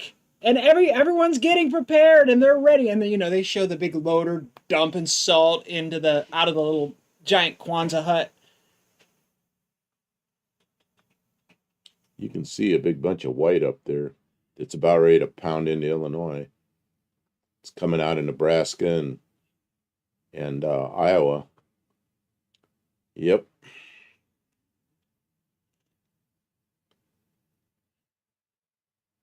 BNR says, if I get snowed in, I'm telling my boss, sorry, I can't get out of my farmhouse driveway. See, okay, so in Pittsburgh, it was a badge of honor, or inversely, a mark of shame if you called off work on certain snow days. Especially if we had notice. That's what I used to say in Ohio. 3 feet of snow in the morning, and there was no excuse for being late to work. You were supposed to be there. Yeah, you knew. And that's how everybody lived there? If you were going to have problems, you should have left last night. Oh, you should have something that makes it through the snow, Yeah, you should have a vehicle that can get there. And then... What's your excuse? You knew it was going to snow. It's winter in Pittsburgh. 15 years in North... They were tough. 15 years in Northeast Ohio with that kind of attitude. Moved down here. My youngest son was about 12 or 13 then, and he was into karate. So we found a new dojo and everything. So we were here about a week to, I don't know, we drove to the dojo and they were closed due to weather. And it was funny because it was just a little bit of light snow blowing across the road. It looked like somebody dropped a bag of flour and it broke open and blew all around. And he's like 12 or 13 years old. And he goes, what a bunch of lightweights. Because everything was closed. Dojo was closed. Everything was closed. Oh, that's the other thing we like to do in the north was when there is a little dusting of snow down here in the south, we'd all have a good laugh at, they'd always on the news, they'd show like, and they had snow in North Carolina today. And this happened, in the one place that there's like an accident that they could get on video, a guy sliding in his truck into a bus or something like that, like on like black road, like a little bit of black ice, and they're like sliding down the parking lot, that would be on, and we would all be like, what a loser, You know what's really bad is a place like Atlanta, because it doesn't snow a lot, but when they get freezing rain, and man, it is slick. Terrible. It's slick, and everybody crashes. And so every time I see that on Atlanta station, I'm like, oh yeah, that's bad news. Because, snow, you do get some grip in it, but ice like that, when it's freezing rain, man, that's bad. Wifey watching 7 Little Johnsons. Are they really Little Johnsons? I have no idea what that means. The cross-ply tires too, Terry Mott. Should have left last night. That's what I'm saying, BNR. You should sleep in the parking lot so you can get to work. Because I don't know what we were doing, but it was so important that you had to risk your life to get there every day. Life and limb. Dougster's And I know they weren't paying me enough for that, but you did it Dougster says anyways. time for bed. Good night, all. Dougster's out. Take care, man. Thanks for being here. BNR says it might drift 4 feet high on my farm and on Interstate 80. Yikes, 4 foot. Yeah, you know what? A lot of places out west where it's like kind of flat. They'll have those big snowdrift fences. Oh, we had a fence in South Dakota between our house and the neighbor's house. Man, it was the drift would start and it'd be like a mountain between the two houses. It was amazing, and the snow wasn't that deep, but it was so cold and so light. It was like dust, and it just made these giant snow drifts. Olive brings up a point that I was going to make is down here it almost always starts or ends with a mix, and they don't treat the roads. If it gets really cold and it snows, it's like a dusting, and it's easy for them to remove. The really problematic thing is the freezing rain and black ice. They can't pre-treat because it's raining and it just washes all the salt right off, and then it gets cold. The roads are wet and it gets cold, and they have to get salt on everything. But it continues to rain and wash the salt off and freeze. And it's just like, if you're out there while that is happening, it is treacherous. Hey, boss, it's me. I died. I'm not coming in. That's no excuse. That's no excuse. You are not allowed to die. You can't just get out of it like that. You know? It's not torture if you can just die and escape. It's really unfair. Plus, that's shameful to your family. You may not die. You still need to go to work if you're dead.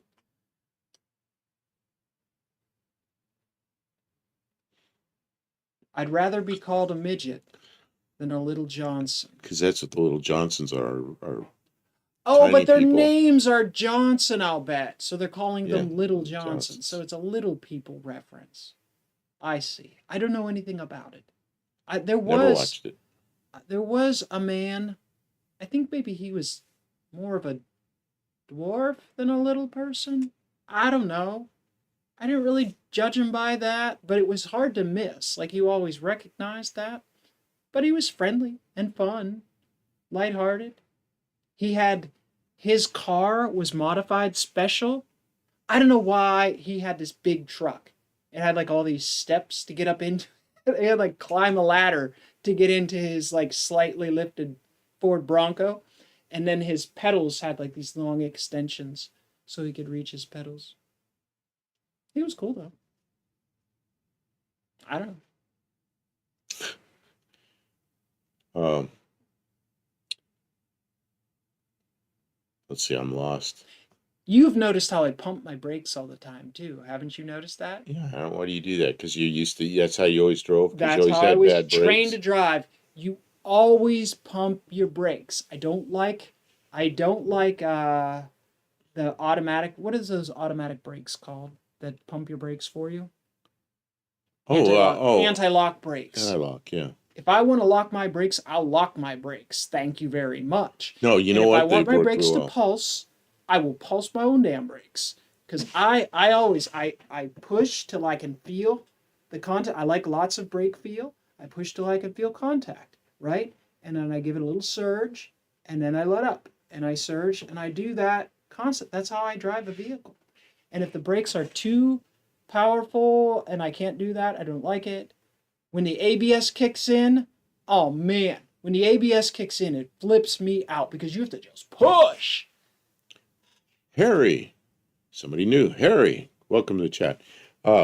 There's Harry, down at the bottom. welcome to the stream, Harry. Thanks for coming in. When I hit that donkey out in Yeah. Arizona, I was in a Chevy van that was almost new, and I was doing 70 miles an hour on cruise, and this stupid donkey come up on, is it night? Donkey comes up on the road, and he's moving slowly. I got on the brakes as hard as I could, and I think I was going to bend the brake pedal over, but I could feel him, and it was dry. It was so dry, and I could feel those brakes going, and it was fast. And I'd felt them before in the snow in another brand car, and they were slower, kind of pulsating, but it was fast, and I knew what was going on, and the tires weren't skidding, and I had my foot on the brake as hard as I could. There was a ditch off the right, so I moved off to the right, but not far enough to get in the ditch. And that donkey, I'm thinking, okay, he's just moving. I'm on the brakes. I'm going to sneak around his back end. And he stopped. Bam, I hit his tail end. Bent the shit out of the front of the van, and then the steering wheel was crooked and everything. So we couldn't find that donkey. We all got out and looked. Couldn't find him. He hit a donkey. So he tried to miss it. So we drove back to Yuma. It messed that vehicle up too, didn't it? Yeah, I drove back to Yuma. Then I called my boss the next day. It was a pretty big company. He had like 400 something employees. So, you don't just call the president of the company. But I had his number. I knew him, and I called him. And I said, I don't call you very often. I only call you if it's important. He goes, okay. I said, I hit a donkey with one of your vans last night and bent the hell out of it. And he goes, okay, they had a manager out there. He goes, take it to her. He goes, that's why we have insurance. Don't worry about it. And I told him what happened. He goes, so you hit the ass of an ass. Yeah, that's pretty much it. So, oh man, some jackasses shouldn't be on the road. Oh, somebody left there. Kevin's leaving. Kevin, you get 2 points for being the first to say ABS. And DNR. Skidding, uncontrollable skidding. See, but I know how to do a controlled skid.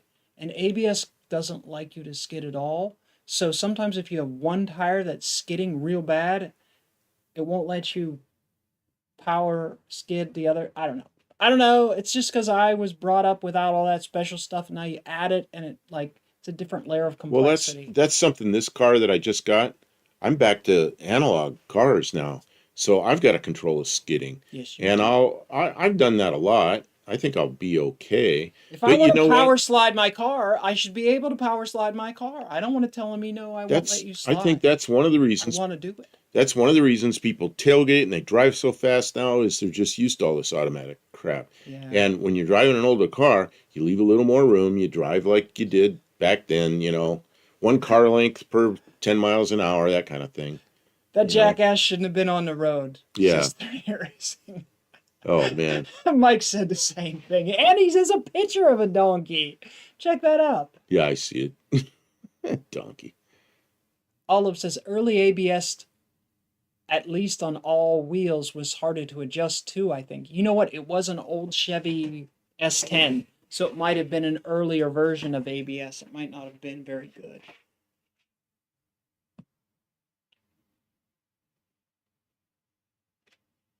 What is this? ABS is easier to bleed through. Oh, I don't know about that. Kevin, not always. 38 says sometimes you need a scan tool to bleed. Man, yeah, these new cars. That's something about having the older car. Everything's pretty simple, You just bleed it like you always used to bleed brakes.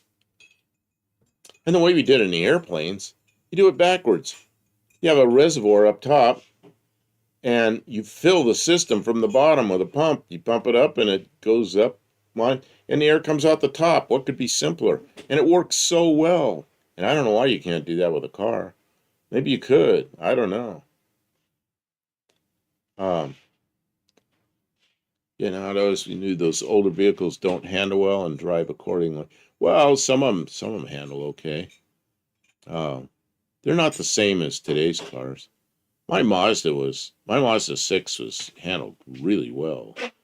And but it also had a lot of annoying electronic stuff that never worked right. The cruise control was intermittent, didn't always work right. Sometimes it just accelerate and wouldn't stop. And the only way to stop was to get on the brakes to shut it off because the buttons wouldn't shut it off. Yeah, I had it back many, many times. Dealers couldn't find the problem. What was the other thing I used to complain about that car? Something was, is it cruise control? What else? There was something. Brake? Oh, the emergency brake. It's one of those stupid switches with a couple of actuators back there that they put on the parking brake. Well, twice I had that thing just uncommanded, not touching anything, just bzzz, they lock up. Well, luckily I was only going about 25 miles an hour when that happened. I was driving straight, and I was able to keep the car going almost straight. But if that happened on a curve or something, and dealer could never find the problem, I just really dislike cars with all this electronics that, I mean, there's just no reason for it. To me, nothing like a handbrake with a cable. I mean, that's a really, or a steel rod or something, but I mean, some kind of mechanical thing that's a good backup for all the hydraulic and the pneumatic stuff. But I don't know, these new cars got all these electronic. Well, what's really bad is it goes through a CAN bus, so it isn't just a switch, it's a whole computerized thing that nobody can figure out. And have the rear brakes lock up uncommanded a couple of times. That was not a nice feeling. And knowing that that could happen and the dealer can't find the problem, man, yeah, I don't like that kind of stuff. How you doing with the pictures? We've had this picture up Oh, for I've a had while. because it's a pretty cool looking picture. It is, but it's time to change. Okay. It's time for a change. Okay, 38 Buddy Racing says Carapano. a 74 Lincoln Mark IV had ABS. 74 is pretty early ABS system. F1 Olive says an 87 F-150 had ABS only on the rear wheels. Now that I could see that, because sometimes the rear, if you lock up the rear wheels, you're in a heap of trouble. So I could see where that might be okay. And Mike Enns suggests that new cars isolate us from the road. It feels like a video game, where older cars are a more tactile experience. You feel that it's actually 28 pounds of steel you are controlling, and you better drive safe. Well, me being an older guy, I tend to leave more room between cars. Yeah, a lot more room. Well, yeah, because if somebody hammers on the brakes, I don't want to smash into them. And Barrows is here. A wrench came in. I saw the blue show up. Welcome Anyway, to Stream Barrow's we have this. Garage. You wanted a new picture. We have the 61 Ford truck, which they call a unibody because the bed and the Oh, that's right. the bed is not separate from the truck. It is that one was piece, a although unibody truck. it's not really a unibody because it's on a frame. But yeah, it's Oh, because the bed and the cab are one piece. Yeah, the bed and the cab is one piece. Oh, Uncle Tony gave Rivian a really hard time for doing just that. Well, people like them because they look cool, but yeah, if you getting a smasher, just replace the bed. You got, it's like a car. You got a quarter panel that's part of the car. Our CAN bus is a nightmare when they get old. Man, I worked on airplanes with CAN buses. And my airplane world went from everything being cables and torque tubes and push-pull tubes to everything on a CAN bus. That happened during my career. And it's, wow. I never thought I'd be working on this stuff. But it's really nice to be back with a car that's all analog. I kind of laugh. I say the most electronic thing in that car is the radio. AM radio, AM FM radio. But then there is an electronic ignition module, I guess. But nothing's interconnected. It's just a basic car. Patrick Sullivan will attest firsthand that when the rear locks up, you're switching ends in a hurry. I was telling you about how I had a Toyota Corolla that would do that, just whip around. It had really good front brakes, and I don't think I had much pressure in the back. And if you stomp on the brakes, well, let it go straight it then. would just spin around. Then you had good back brakes. That's when you spin around. You want to spin around, just pull up the emergency brake and it'll whoop. Well, it would do that too. It was dangerous though. It would whip around because the back brakes were not quite balanced the way they were supposed to be. JB says GM had airbags back in the 70s. Cosmo Kramer's Impala was a factory airbag car. Impala had airbags in the 70s? When did airbags really come into big use? I don't know. Late 80s, right? When they really started doing really, everything. Really early 90s. I remember the steering wheels got bigger again, big centers on them, and now they've learned how to pack the airbags smaller and the steering wheels aren't so obnoxious. Just what you want is a shell with a bag. What I remember is I had a 92 Grand Am, and I liked it, and a 93 Grand Am, and I liked it, And then later I got a 94, and the steering wheel was probably 2 inches bigger, and this giant thing in the middle of the steering wheel. It just ruined the way the whole car was inside. And it was an airbag in there.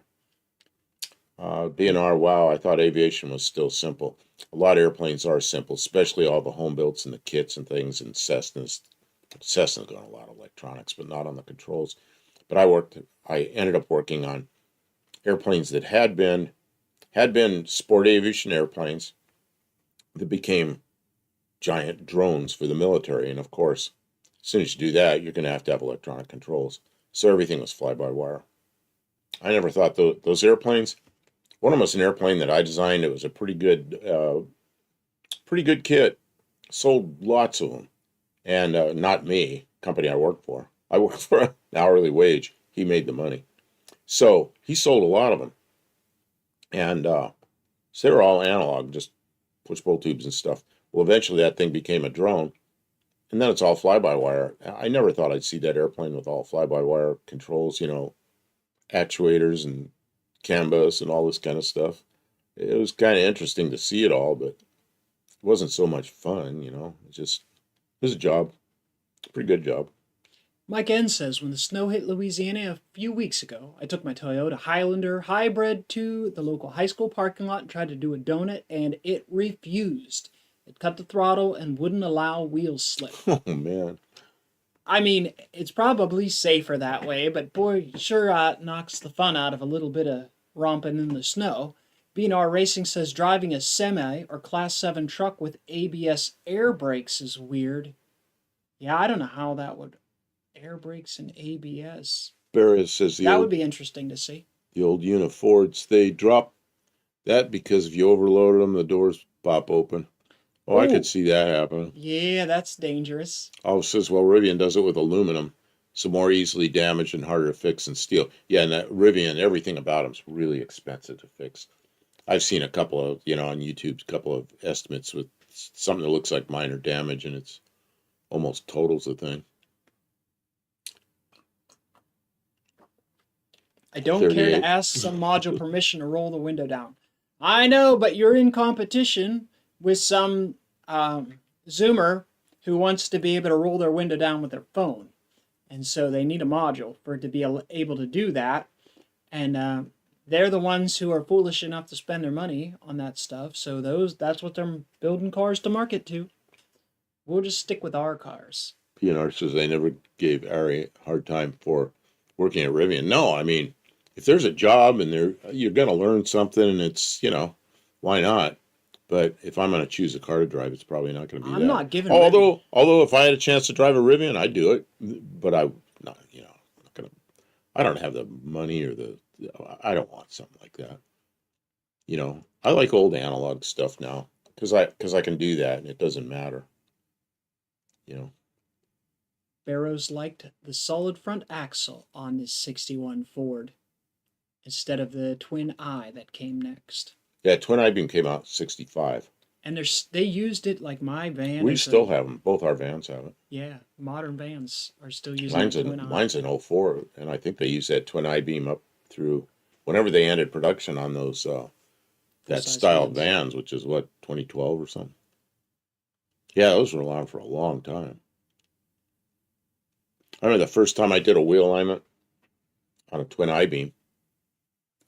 You tie the axle down with big hooks and you jack in the middle, or you put a hook in the middle and you jack on either side, but you're tweaking the axle to get the camber right. People used to come in, you say to the boss, "Do you bend axles?" You go, "No, we straighten axles. If you come in here, it's already bent." So I was learning how to straighten axle. It was really hard to get that I-beam to move, and I barely changing the camber, Well, I got it all done and everything. Turned out really well.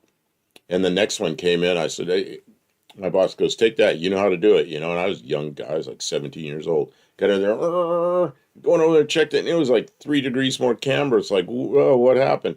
Well, the one I did the first time was a 1-ton truck with a twin I-beam, and this was a half-ton, and I bent the shit out of that axle. No clue that there was a difference, because I was young and stupid.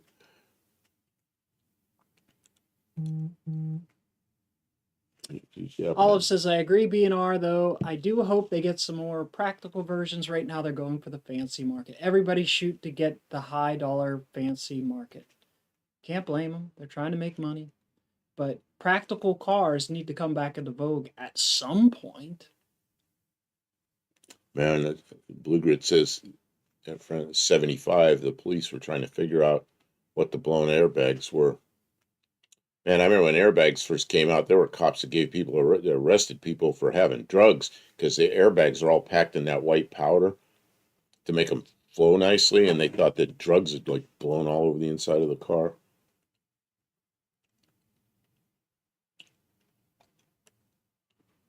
Can you scroll a little? Because we're stuck. We're Okay, not really there. stuck very Okay, much. yeah, I didn't know how far stuck we were. My 87 Ranger had twin I-beam axle. It actually handled good. Yeah, the four-wheel drives even have the split I-beam. They have a pumpkin in it. I think my Bronco's built that way. My Bronco 2, I mean, is built with its twin I-beam front axle, but since it's four-wheel drive, I think it's one of the early trucks that had that kind of thing. I don't know. I think Toyota's had that stuff too. Barrows, electronics aside, my biggest complaint about new vehicles is huge blind spots. Man, have I complained about that. If that backup cam is fogged or your mirror indicator sensor goes out, you can't see crap. Okay, we got commercials. I'm going to pause a little.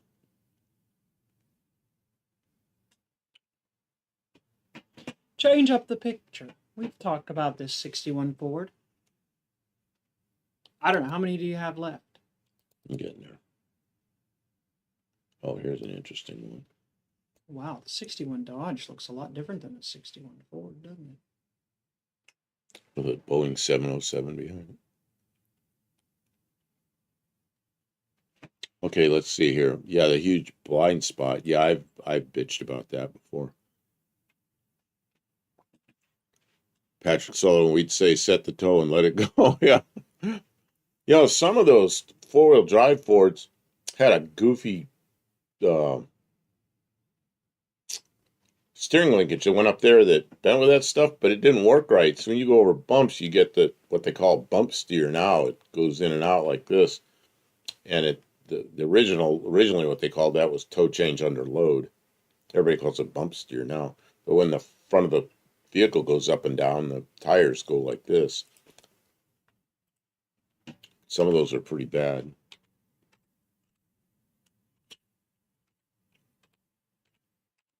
Uh, 38 says it must be time to eat Domino's again. 2 points, 38. Domino's Pizza. I don't know. I haven't had a Domino's Pizza in a long time. Has anybody had a Domino's Pizza? Thank you, Domino's Pizza, for sponsoring our stream. We appreciate you. That grill looks odd. The grill looks odd on those dots. I remember those. I guess. I think that looks better than the same body that has a giant saucers up there with a headlight in the middle. That's an which are a few years later. Old school Dodge. Yep. That body was around for quite a while, though. But they changed the front end. Remember the ones that had like a big saucer up front with a headlight right in the middle? Yeah. Yeah, same body, but the grill and that panel up there was different. The Australian Chevy Caprice has the thickest pillars. My driving tutor, a lovely guy, but a real dickhead, worked for Holden. During the design phase, they wanted world-class roof crush. Yeah, and that happened too. I remember the first time I drove a, what was it, an S10 Chevy, I think? I noticed how thick the pillars were, and there were a couple of cars at 1980-ish era in there. I noticed the pillars were getting thicker, and what it was is rollover protection. May I have a paper towel, please? No. You got because I'm going to start having a sneezing fit or something. You're welcome. Thank you. We are 3 hours in. I'm having a good time. Thanks everyone for being here. Lots of comments tonight. I think the discussion has been very enjoyable. We really appreciate you all.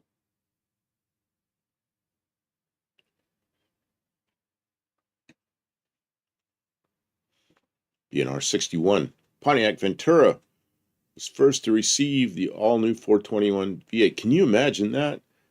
Man, if you had an early SD 421, it was a poor man's two-door racer. Man, those things were something. Yeah, just imagine what Pontiacs looked like 10 years before that. What happened in 10 years' time? We went from, what were those things, flathead sixes to that. You know, it's just amazing. And the looks of the cars. There it is. That's the same as the Tempest. It's a bigger car than the Tempest, but they look similar. It's a nice looking car. He's right. Yeah, can you imagine that with a 421 in it? Man. Oh, man. Yeah, that'd be a heck of a... 421 Pontiac, some of them had tri-power on them. That might be what the SD was. Yeah, pretty nice car. Sold.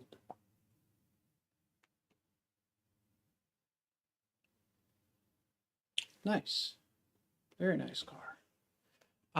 Wow, there's a lot going on and you're not reading it all. Well, help me. It could be going like crazy and then all of a sudden you just stop. Well, it's 3 hours in. And I just kind of hit ones I can. Frank Ventura, okay. Floating drag links. Arrow says floating drag links. Yeah, a couple with that worn out radius arm bushings that wear out quick. And your twin eye 4x4 becomes a handful for sure. Yep. I've had quite a few 80s, 90s 4x4 Fords. What's this? Dean, it's always a gas. I didn't say we were done. I just said we were at 3 hours. We're, Okay, SD had dual quads. Yeah, it could have been. I don't know. I know some of those 421s had tri-power at some point. Wide track happened. Yeah, I remember they used to advertise wide track Pontiac. Yeah, they moved the wheels all out a little bit. And Chevrolet and others left the wheels where they were, and the Pontiac looked better because the wheels are out near the edges of the wheel, the wheel opening.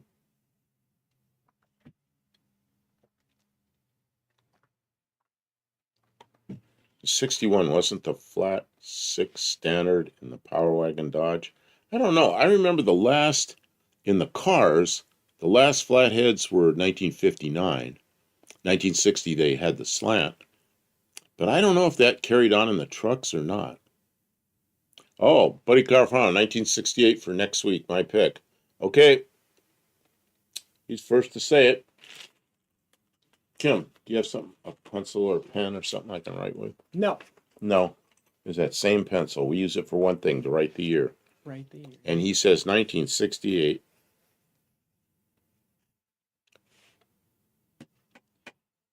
Buddy Carfano just chose 1960. He's probably got a whole bunch of pictures of 1968 cars, or he's going to start looking.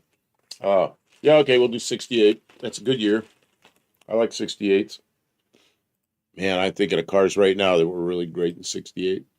Oh, don't start. Don't even think about it. No, yet. I'm just thinking about it. We're not done yet. We have to keep thinking about 61.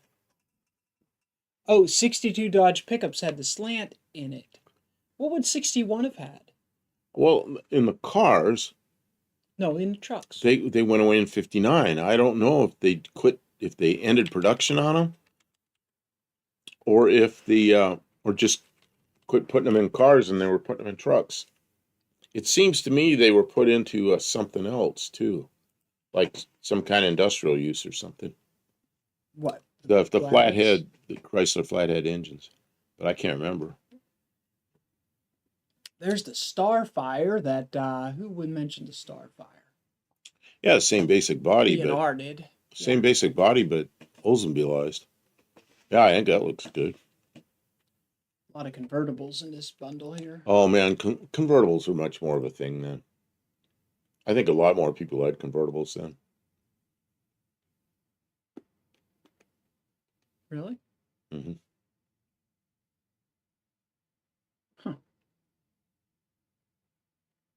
Yeah, I think that really faded as this end of the 60s. This model was very convertible centric. Although this one looks like.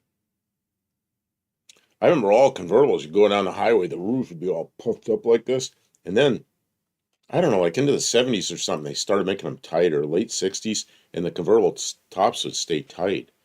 But I remember seeing convertibles going down the highway, and they always had like big puffed up top. I just thought they were all like that, you know.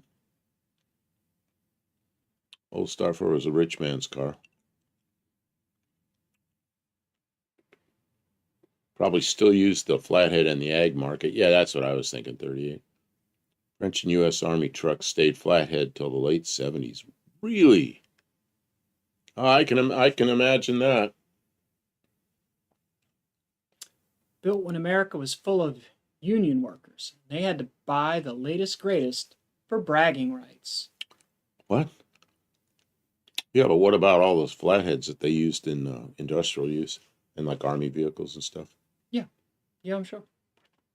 All right, so I had looked for something that I like to do, that we haven't got to. Are we through most of the pictures? Did we miss anyone's finished. pictures? We're finished with the pictures. Thank you to I everyone think I may have missed a few. who But sent I got us some. pictures. If you sent us pictures tonight, if you emailed buffdelcampo@gmail.com with pictures for our live stream tonight, I am awarding you points. What do you think? I should have given 2 or 3? Yeah, if you figured out. I think you should get 3 points if you sent an email with pictures. I know 38 Racing sent some pictures of his stuff. He has made me, I will stare at those pictures and lust for that car. Thanks a lot, Ray. Thanks a lot, Ray. Which I probably can't afford, but I'll think about it. I'll think about it. Shoot, a lot of the costs will just be coming to get it from We'll end up with a Kaiser in our yard. We will. Oh, it's so cool. You know what's good about that? That was the first year. That was the first year for the Kaiser. That's good. Yeah, it's We can original. put that Chevy 350 in it. No, you leave my 350. It already runs though, so I can keep it running. It's got a Continental Flathead 6 in it, unless somebody changed it. Ooh, that sounds badass. Spark plug screwed in right here so you can get out. Does it have the engine 38 Racing, or is it just I like think somebody dropped a small block Chevy in it to keep it going over the years? Oh, you said it ran, but I don't know what engine. Yeah, it didn't say what it was running in it. Okay, we are at the part of the stream where I like to look up concept cars from the year of question. So from 1961, here's some concept cars. And you guys didn't send me any pictures of concept cars this year. We didn't talk about rare and obscure concepts. And I like that segment of the car. I see here Chrysler Turbo Flight. That looks like a Superbird, doesn't it? It's got the big fin from a Superbird.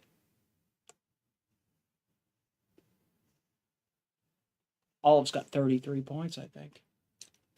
Boy, that sounds low. You're getting close to buying a Subaru. I feel like you probably have more than that. And she's close enough. She can come get it. You got a car trailer? You can have a Subaru. She might even let you have credit and let you build points afterwards.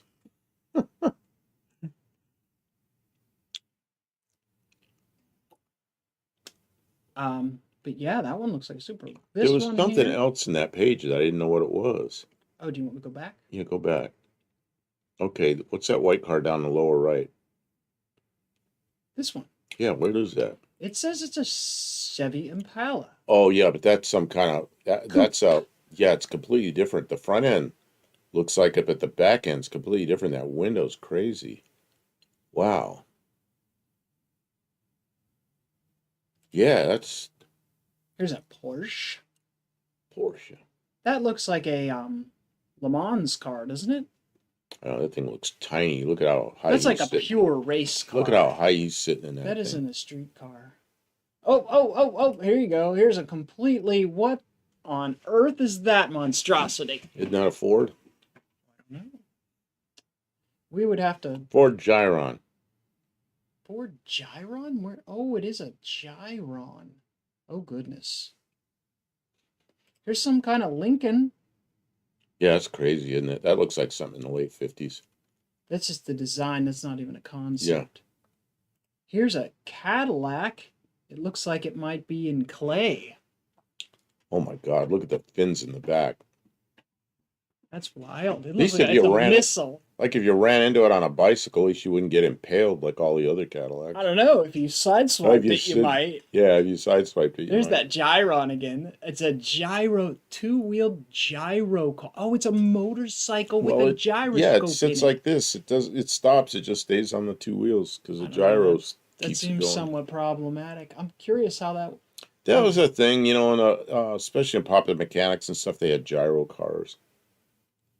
61 Mako Shark concept car. Yeah, there's Nice. Super cool.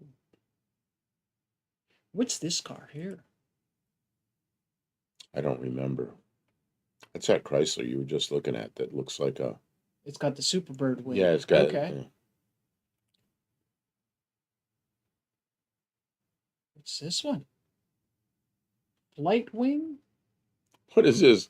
Buddy Carvajal says I give points to anyone who wants the Subaru. I got plenty. He wants to see somebody get the Subaru. I might fix that Subaru someday. It is easy to pull the engine out. I might be able to Well, it'd figure be out what's funny is wrong with it. once you get it running, it's driving nicely. Everybody will want it. They'll want it for 50 points. It's a limited time offer, folks. If And I then you fix want that car, then you want $2,000 for it. no, it's not worth it. It's got like That 220. that interior is so clean It and the is stereo nice. works and the body's straight.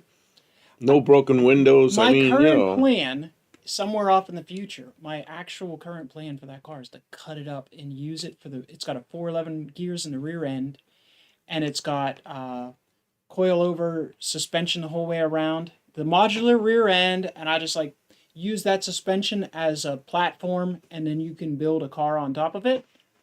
Custom car on top of that body. Have nice, low, quick gears. But that's like way off in the future. I don't know if it's ever going to happen. 38 Racing Buff. The Kaiser is still all original equipment. It was last tagged in 54. That's the year I was born. It was the last time I had license plates on it was 70 years ago. Okay. I pulled it out of the trees at a friend's farm and got it running. Wow. Wow. So that's pretty interesting car. Dang. Barrows, every car I build, I hide the number 33 and a third in it somewhere. Numbers that change the world for better. You know what that is? You know what 33 and a third is? She's young. You know the big old album discs on vinyl? They turn at 33 and a third RPM. Okay. And I think that's what he's talking about.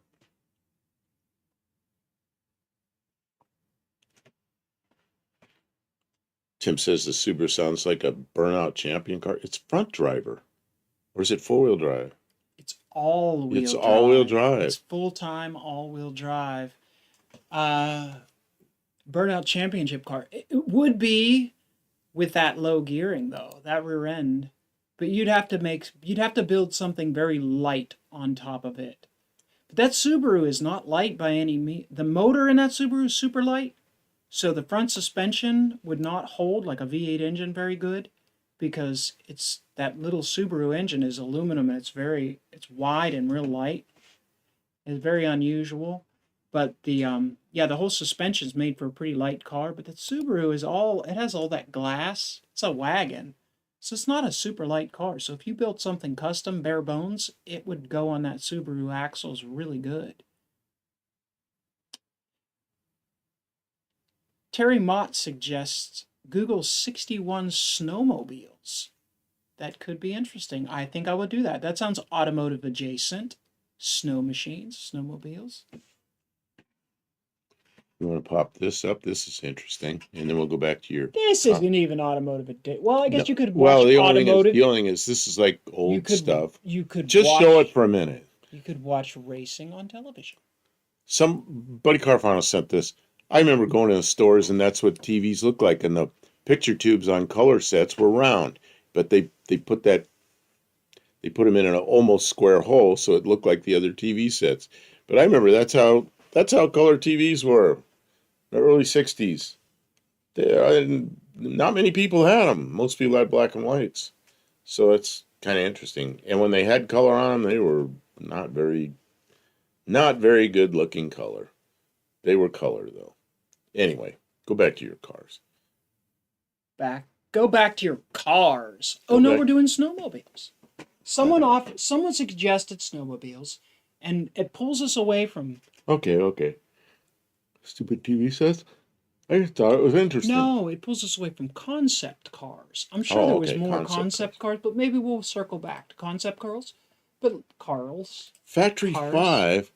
Blue Grid says Factory 5 has a Subaru-based sports car kit. Really? I got to go look at that. If only Subaru engines were easier to get running reliably. Man, it seems like it should be so easy to get that Subaru It ran running. great, but there was some kind of an oiling problem. Something. I think the cam seized again. You know what? It happened twice. My suspicion is, I changed the cam is in the head, and it has a girdle, cradle, whatever that bolts onto it, and I put a different one on there, and it probably needs line board to work properly when you change it out. Oh. But also the valve cover bolts, and it has a bolt that goes through the girdle, and it deadheads into the cam. I'll bet you I put it tight enough that it ground into the cam. No. And that material probably seized the cam. That's my suspicion, but I won't know that until I pull the engine back out and take it apart and see what's wrong. And if I broke a timing belt by doing that, it's a really easy fix once the engine's all out. You're getting really good at getting that engine in and out. But it's been about 6 months since you've done that. So. And the car doesn't have turn signals, which is probably pretty trivial. It's like $100 for the module to make the turn signals work again. But it's a really high mileage car, so it's not super valuable. I just building things to sell is just a distraction. Prior to 33 1/3 RPM, everything was 78, and you could only get 3 minutes song on each side. LPS was super expensive when it slowed down. It got cheap enough for the common person. Rock and roll was born. Really, when did 45s come out? See, because I was a kid, I had 45s long before I had any 33 1/3, but that doesn't mean they didn't come out.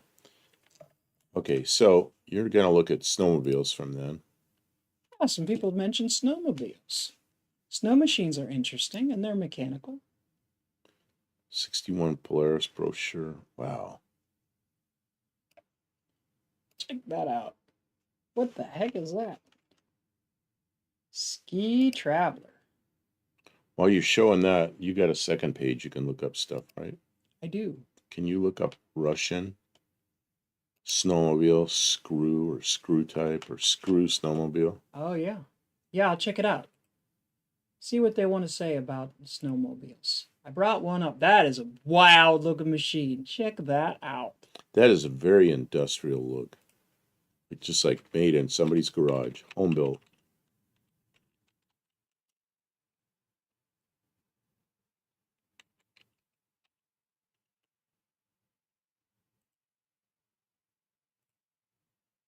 Yeah, there you go. Oh man, this is wild. This is wild. You're going to show it. I know you're going to show it. I'm trying to click on it. Okay, there. There we go. There's the Russian snowmobiles. An all-terrain vehicle. You see how that works? Made by Zil. Wow. That seems difficult to maintain.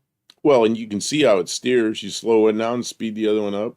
Well, that's normal with snow machines or But I mean, machines. it's just what a thing. What a thing. Now, to me, right, a track machine seems like it would be so much better. Well, not so much. Yeah, maybe so much better. Can you imagine how much torque it takes to spin that big old thing? Yeah. Plus the amount of wear that if you were on hard terrain like a road, can you imagine? What's this guy down here with the bicycle handlebars? I don't know. Check him out. Oh, it's got a propeller on the back. Oh, jeez! Might as well Propeller be on a the back rocket-powered and- sled. And a cigarette in his mouth, and yeah, that's Russian. That looks like That's something like- Garage 54 would do. Every Russian I ever met has a Here's cigarette in his another mouth. one. Here's another one. Oh yeah, Snow machine with a that's even propeller. got the red star on it. Oh man, I guess if you got enough snow, you get a little bit nuts in the head. And here's a Don't tractor. crash that thing, you chop your head off. Here's tractors with those things. Oh, tractors, snow tractors. Oh man. Well, it doesn't say snow. It just says Well, there's a screw truck up propelled. there with they got two of them That's that a work. military looking They work machine, in yeah. opposite directions. Opposite? They don't have to go in opposite directions, do they? Well, that one does, doesn't it? Yeah, it does. I guess that would make sense, though. That'd keep I you don't from know. getting stuck so easy. Musty did one just like that. Was that one of the propeller? There would have to be some kind of limitations to You how can- much. You could traverse the Oh, snow and look how high they put this one up in the air. grind up peasants at the same time, says all. Oh no! Did you just say grind up peasants? That's what Olive said. Oh man, that's very Russian. Yep. Wow, but check out how top heavy this one looks. Yeah, that'd flip over. That looks like Garage 54, doesn't it? I Oh, you think know that's what? You know Plot up what? there. You know what? It might have Garage 54 on his door because that looks like the kind of stuff he writes. That looks crazy. Crazy. Oh my goodness. This is fun. I'm having a fun now. Look at Russian snowmobiles. Now this is the real When I deal. said that Russian snowmobile, screw type snowmobile, I thought you'd know what it was. You hadn't seen it. Let's see. There's a guy close to me that's selling his snow plane on Facebook Marketplace. Yeah, I suppose those screw things do double as pontoons. I was thinking about that, Olive. I was wondering Yeah. if they're hollow and they don't have leaks in them. They might fill up with snow and get heavier and heavier. In the 70s, snow planes were kind of common up here in the Snake River Valley. And the only thing I remember Snake River was Evel Knievel jumping over the thing.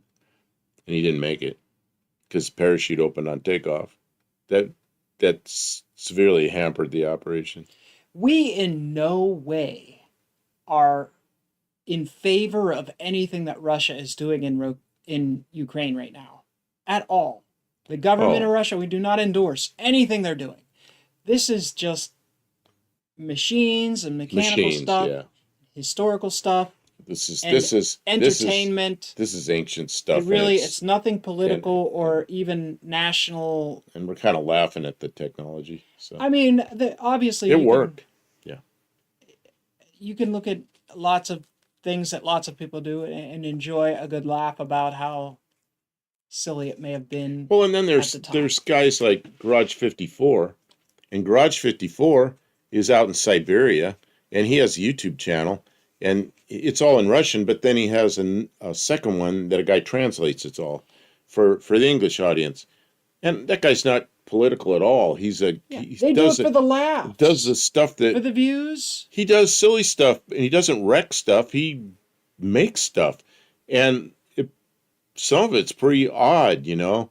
And he's got a whole crew of people working for him now. It's fun stuff, and so I know a lot of Russians. They're people that I like, but they're, sadly, they got to live in that mess right now.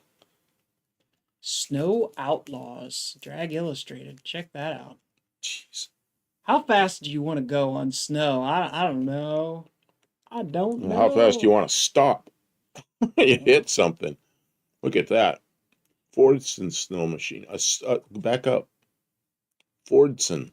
Look at that. Oh, it's a tractor. That's American? Don't know.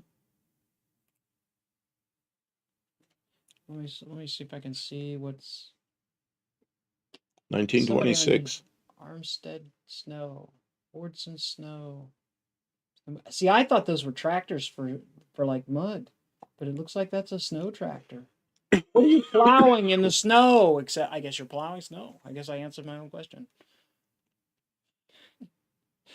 All right. How's the chat doing? I've stopped watching. I was too busy looking at BNR snow Racing, my machines. first job out of COVID was going back to work at a diesel shop.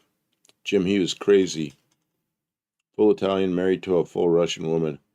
He was actually scared of her. Yeah, I can imagine why. I don't know. I've known nice people, but I've known a couple of Russian women that they get their way. I'll say that. You know, that's just personality.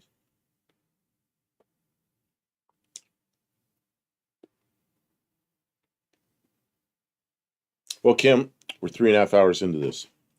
Yeah. I want to start thinking about next week. Oh, yeah, you worked today. 1978. Yeah, I worked this morning. All right. I understand. And yeah, it's I guess. getting late. I guess. I understand. So it's 10:30 here. Yeah, I know you're looking at all these There's clothes. a So what's that red Polaris. thing? What's that red thing? 1961. It's Polaris. Look at it. It's got two motors. Oh, that's a Polaris in 1961. Holy crap. They've come a long ways. Oh, yeah. What's the red one over here by me?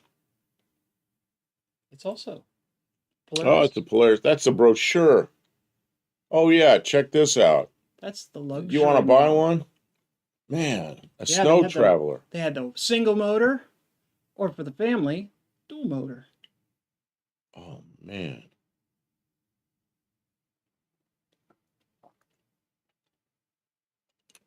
Wow. This old snow machine's pretty cool.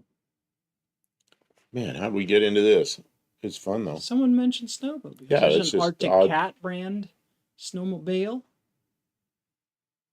A Ski-Doo snowmobile. This is Ski-Doo Steve makes a lot of Stevenson. water 3.5, stuff. not 3 1/3. What is that? What is that? Oh, the hours?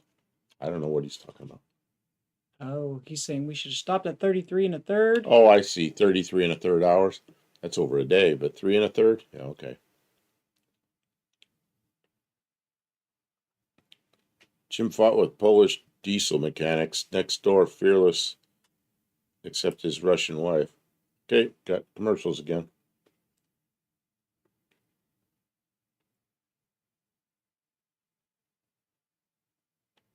There's a snowmobile museum called Top of the Lake. Pretty neat stuff. Oh, look, there's pretty models with snowmobiles. I like that. She's got short sleeves. Short sleeve, yeah. Bikini models with snowmobiles. She got the boots with the fur. Snow bikes are pretty popular up here as well. Well, yeah, when you got snow 9 months out of the year, you Buddy get a snowmobile. Carfano got a bars leaks ad. Really? All right, buddy, you get 2 points. Bars leaks. What's bars leaks best for? Is that for radiator leaks? Yeah, anything. Does it help with heater core leaks? It's Yeah, not going to help because with bad cylinder head gaskets. You'll stop up leaks to the point where they're not real bad. But, it depends. Like I said, on a header plate where the tube goes into the header plate, the tube swells, so it kind of takes care of itself. You something like bars leak or Alumaseal goes in there, it'll keep it from leaking. But something like where a tank goes on and it's a seam, the pressure's trying to pull the seam apart, not trying to press it together. So when you put bars leak in there, it holds pressure again for another minute or two, and then it rips the seam the rest of the way off. So it depends on where the leak is, whether it's going to hold. Or like a bad gasket on a thermostat housing, it'll probably ooze a little and mostly stop leaking, What is this, bikini girls with machine guns? Oh, Tim's been checking out Dr. Go's snowmobile videos lately. Oh, Dr. Go hasn't stopped in tonight. I hope he's doing well. I haven't seen Dr. Go in a couple of weeks. Maybe No, he's he was here here last last week. week. Is he here He last was- week? yeah. Okay, yeah. Yeah, and he was saying how he used to do snowmobiles. That's cool. I call bars a desperation move. One thing about it's a bars get leak, you by kind of thing. if you have a flush gun, you can get that stuff out of there. I mean, it'll get you by. Yeah. Thank you, Bars Leaks, for supporting the channel. It's an automotive thing. You might need Bars Leaks in a pinch. You might be on your way home on a trip and have a radiator leaking. You can see it's leaking right there. You want it to stop? Try Bars Leak. It might get you by. GM put them in new in Cadillacs because the blocks were so porous, There you go. and it stopped them. Factory approved. It's worth a try. If you have a head gasket leak, it's probably not going to save you. But if you got a system leak, it might get you by. That Barrows goes, they cure the leak in your heater core pretty good. They plug it solid, so you have to replace Yeah, it. you'll never have to worry about your heater again. What I always said about the heater core was it has the smallest passages in the system, so it's a filter. So they put the filter in the worst place to change, which is under the dash. Dean says it's a song by the Cramps, Bikini Girls and Machine Guns. Yeah, that sounds like a bro thing. Machine Girls and Bikini Guns. Oh, you know what I see? What do you see? Clip leads. You got any more clip leads? Clip leads? Them's my clip leads. No, I want to use them. You know, one of the electrical boxes has a whole big assortment of clip leads. Oh, I need. What's this end? That's my power cable for my. No, are there clips on both ends of those clip leads? No. No, this is my power cable. You cannot have my clip leads. Well, you know what? If I could put some power on this gas gauge. I bought an assortment pack. There's like 50 of these somewhere. Where are they? I don't know. Okay. He wanted some because he was having problems and he shakes in one hand, so he was having a hard time clipping stuff on there. If I could put some power on this, I could check it. All right. Well, we can do that when we're not on stream. Oh, I thought it'd be a nice demonstration. You could see the gas gauge work, or you could see smoke in my fingers. Battery down, we could do that. I have another 9-volt battery. Well, do you want to do it now? Do you have more of those clip leads? That one's got a thing on it that makes it no good. It's men fighting in Italian, Polish, and Russian, wife yelling in Russian to observe. When the women are yelling at the men of how to yell to the other men, it's serious. It's getting serious. When there's two women fighting with two men on it, it's like war. That's how wars happen. Gotta be careful. Uncle Tony says put a couple of eggs in the radiator. I assume without the shell, it will temporarily stop the leak and still flush out. You know, good luck Zip Ties and Bias Plies was doing that with his diesel truck. You're supposed to put the egg in when it's cold, but I really wouldn't recommend that trick. I don't think it's probably the best. Just fix it. Fix it correctly. I'll be right back. Okay. Smoking finger shorts get lots of views, says Terry Mott. All right. I don't want you to smoke the thing. Do you have some little pieces of wire? Oh, man. Now we're off the rails. Completely off the rails. I feel we are off the rails. Okay. I fear. On that North Star, Bar's leak was factory recommended fix. So we'd always bypass the heater core to do it. Oh, that makes sense. But that was for block porosity, which is the kind of thing that some bars leak would be a really good solution for. It's just little holes. Once they plug up, they're plugged up. This is only 1.5 volts, but see what I did? I found an old-fashioned D cell. Yeah, but do we have any wires? I'll see if I can find red pepper powder in the radiator. Yeah, black pepper. They were saying that, yeah. The other thing is, the worst thing I ever tried to get out of rating was chewing tobacco, you know. Ooh, and it would, my hot tank wouldn't take it out. Nothing would take that out. Nothing would take that out. It was a ruined system. You're like, why did you do this to your car? Okay. What I will do, you think 1.5 volts will do it? I will hold the ground. Oh, we gotta do this so it can be seen. So it can be seen. Oh, I see what you're gonna do. Oh, I'll make us big so they can see what we're You'll make us big so you can see. I'll make us big, guys. And then I can also watch it on there to see what happens. Okay, so you're gonna get to see the test. I don't know which is positive and which is negative. So neither do I. So it might go backwards. It's not that way. Well, if it is, it is moving, isn't it? I don't know. Try it the other way. It's only 1.5 volts. It's moving. Oh, it is moving. All right, so it's working. Oh. Oh, you took it off. Oh, it came apart. Oh man. Okay, so it works. Quit breaking it. Oh, I see. You bent those tabs up. Yeah, I was going to take it apart because I thought it was bad. Oh, and that's why we had to inspect it. All right, don't mess with it anymore. You guys see it here. 1.5 volts should make if your gauge is working, it should make it go up to about empty. It makes it go slow. Okay, so it does work. I think it works on 5 volts. It should only be a fifth of the way. All we got to do is find a way to keep those studs from spinning. Yeah. Or one of them's from spinning. I was thinking about cutting slits in them so you can hold them with a A screwdriver. screwdriver. Yeah, that's my suggestion. But then you got to be able to turn this. See this one, this nut spins really easy. This one, it's like it's seized on there. It's gone. But I've had it off and I've looked at all the threads. Everything looks good, but it doesn't turn. Well, the thing that holds the studs, it's cracked because it's 47 years and old. so the stud spins around. It's got a wire soldered to it. So then the Darn wire it, turns Ford! around. Can't you make anything that lasts forever? Henry Ford 47 years? Only lasted 47 Is that years. all the longer it lasted? The quality these days, you just can't get it. You just can't get it. Okay, sorry. My sarcasm is oozing. Oh, look, we're sitting in front of a TV. Hey, Yeah. you know where we haven't been No. all night? The Jurassic period. Oh, the dyno room.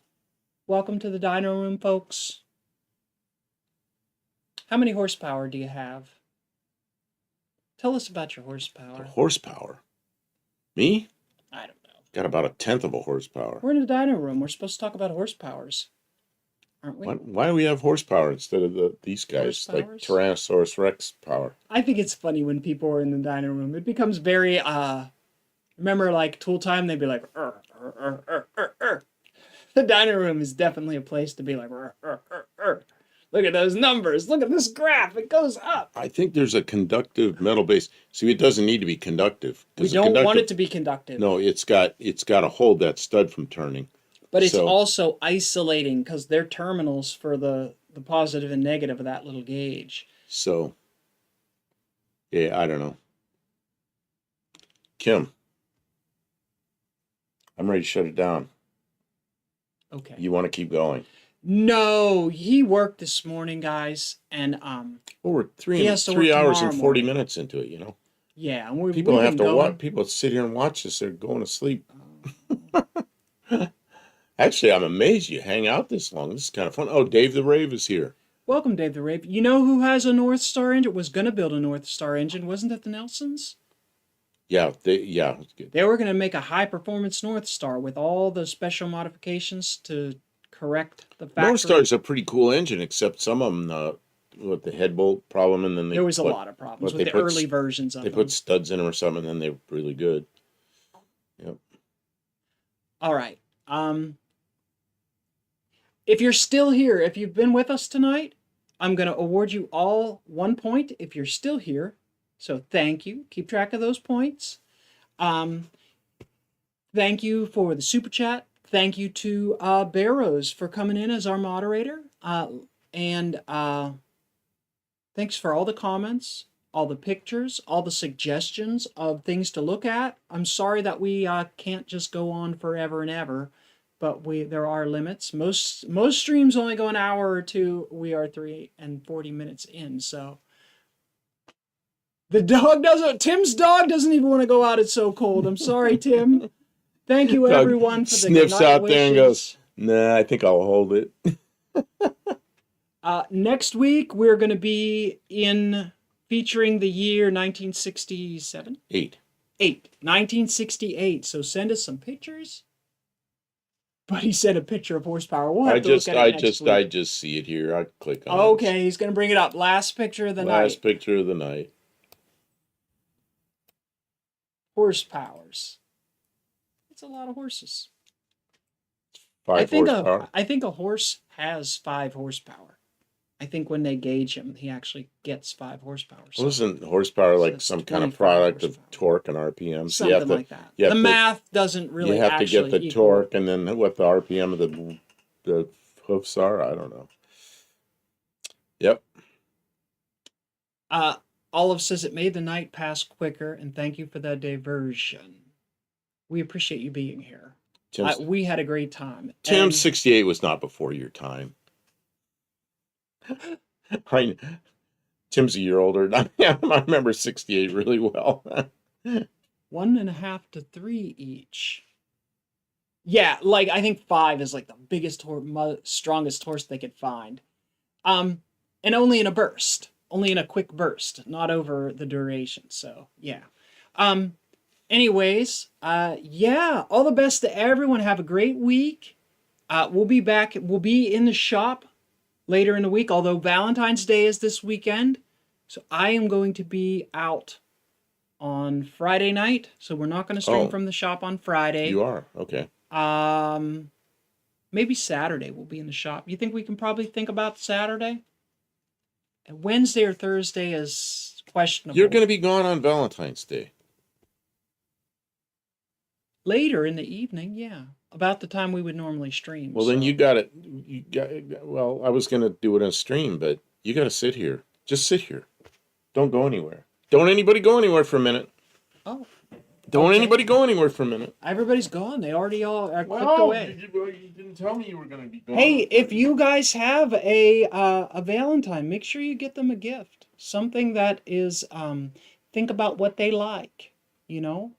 And there's still time to order something from Amazon to be delivered before Valentine's Day. Some stuff comes next day, so get them something special, just a little token of your appreciation or that you care. Drop an email or a text message to the people that you care about for Valentine's Day. I assumed we were going to be live. Tomorrow is International Hug Day. On Valentine's Day. So, email or text message or Snapchat. I got this for you for a live on Friday night, but we're not going to be here on Friday night. He got me truffles. He knows I like nice chocolate. Thank you. I brought that for you. So we'll do it tonight on this live instead of the live we're not going to have on Friday. Thank you so much. So yeah, don't forget about the people that you care about. That old lady or your aunt or somebody who doesn't have anyone, send them something nice. You know? Be a little bit generous. Tomorrow's International Hug Day. Nobody wants to be alone on Valentine's Day, so send your love to someone. And we love all of you. Happy Valentine's Day. Be mine. And we will see you probably Saturday, and we'll be here next week early. We're in the shop late nights. We try and set up a notification that there'll be a stream as early as possible so you know that we might be here. And we always appreciate when people stop in and say hello. And, oh, Tim has awarded you 10 points. Yeah, I can't for get getting points me for chocolates. giving stuff. Oh. So, am I allowed to open them or do I have to wait till Friday? You can open them. I can't get it open right now. Can't get it open. I'm going to do it after we're done. You need a little blade. Because it's chocolates. You guys have all seen chocolates. She'll eat all the chocolates while she's sick. Oh, man, I'll eat them till I make myself sick. They don't have almonds in them, do they? They have these clothespins that are kind of like, they're sharp on the edge. They have a burr. That'll probably... No, I won't cut it. Something will cut it. Oh, this razor knife is probably That's sharp. a razor knife I was looking for.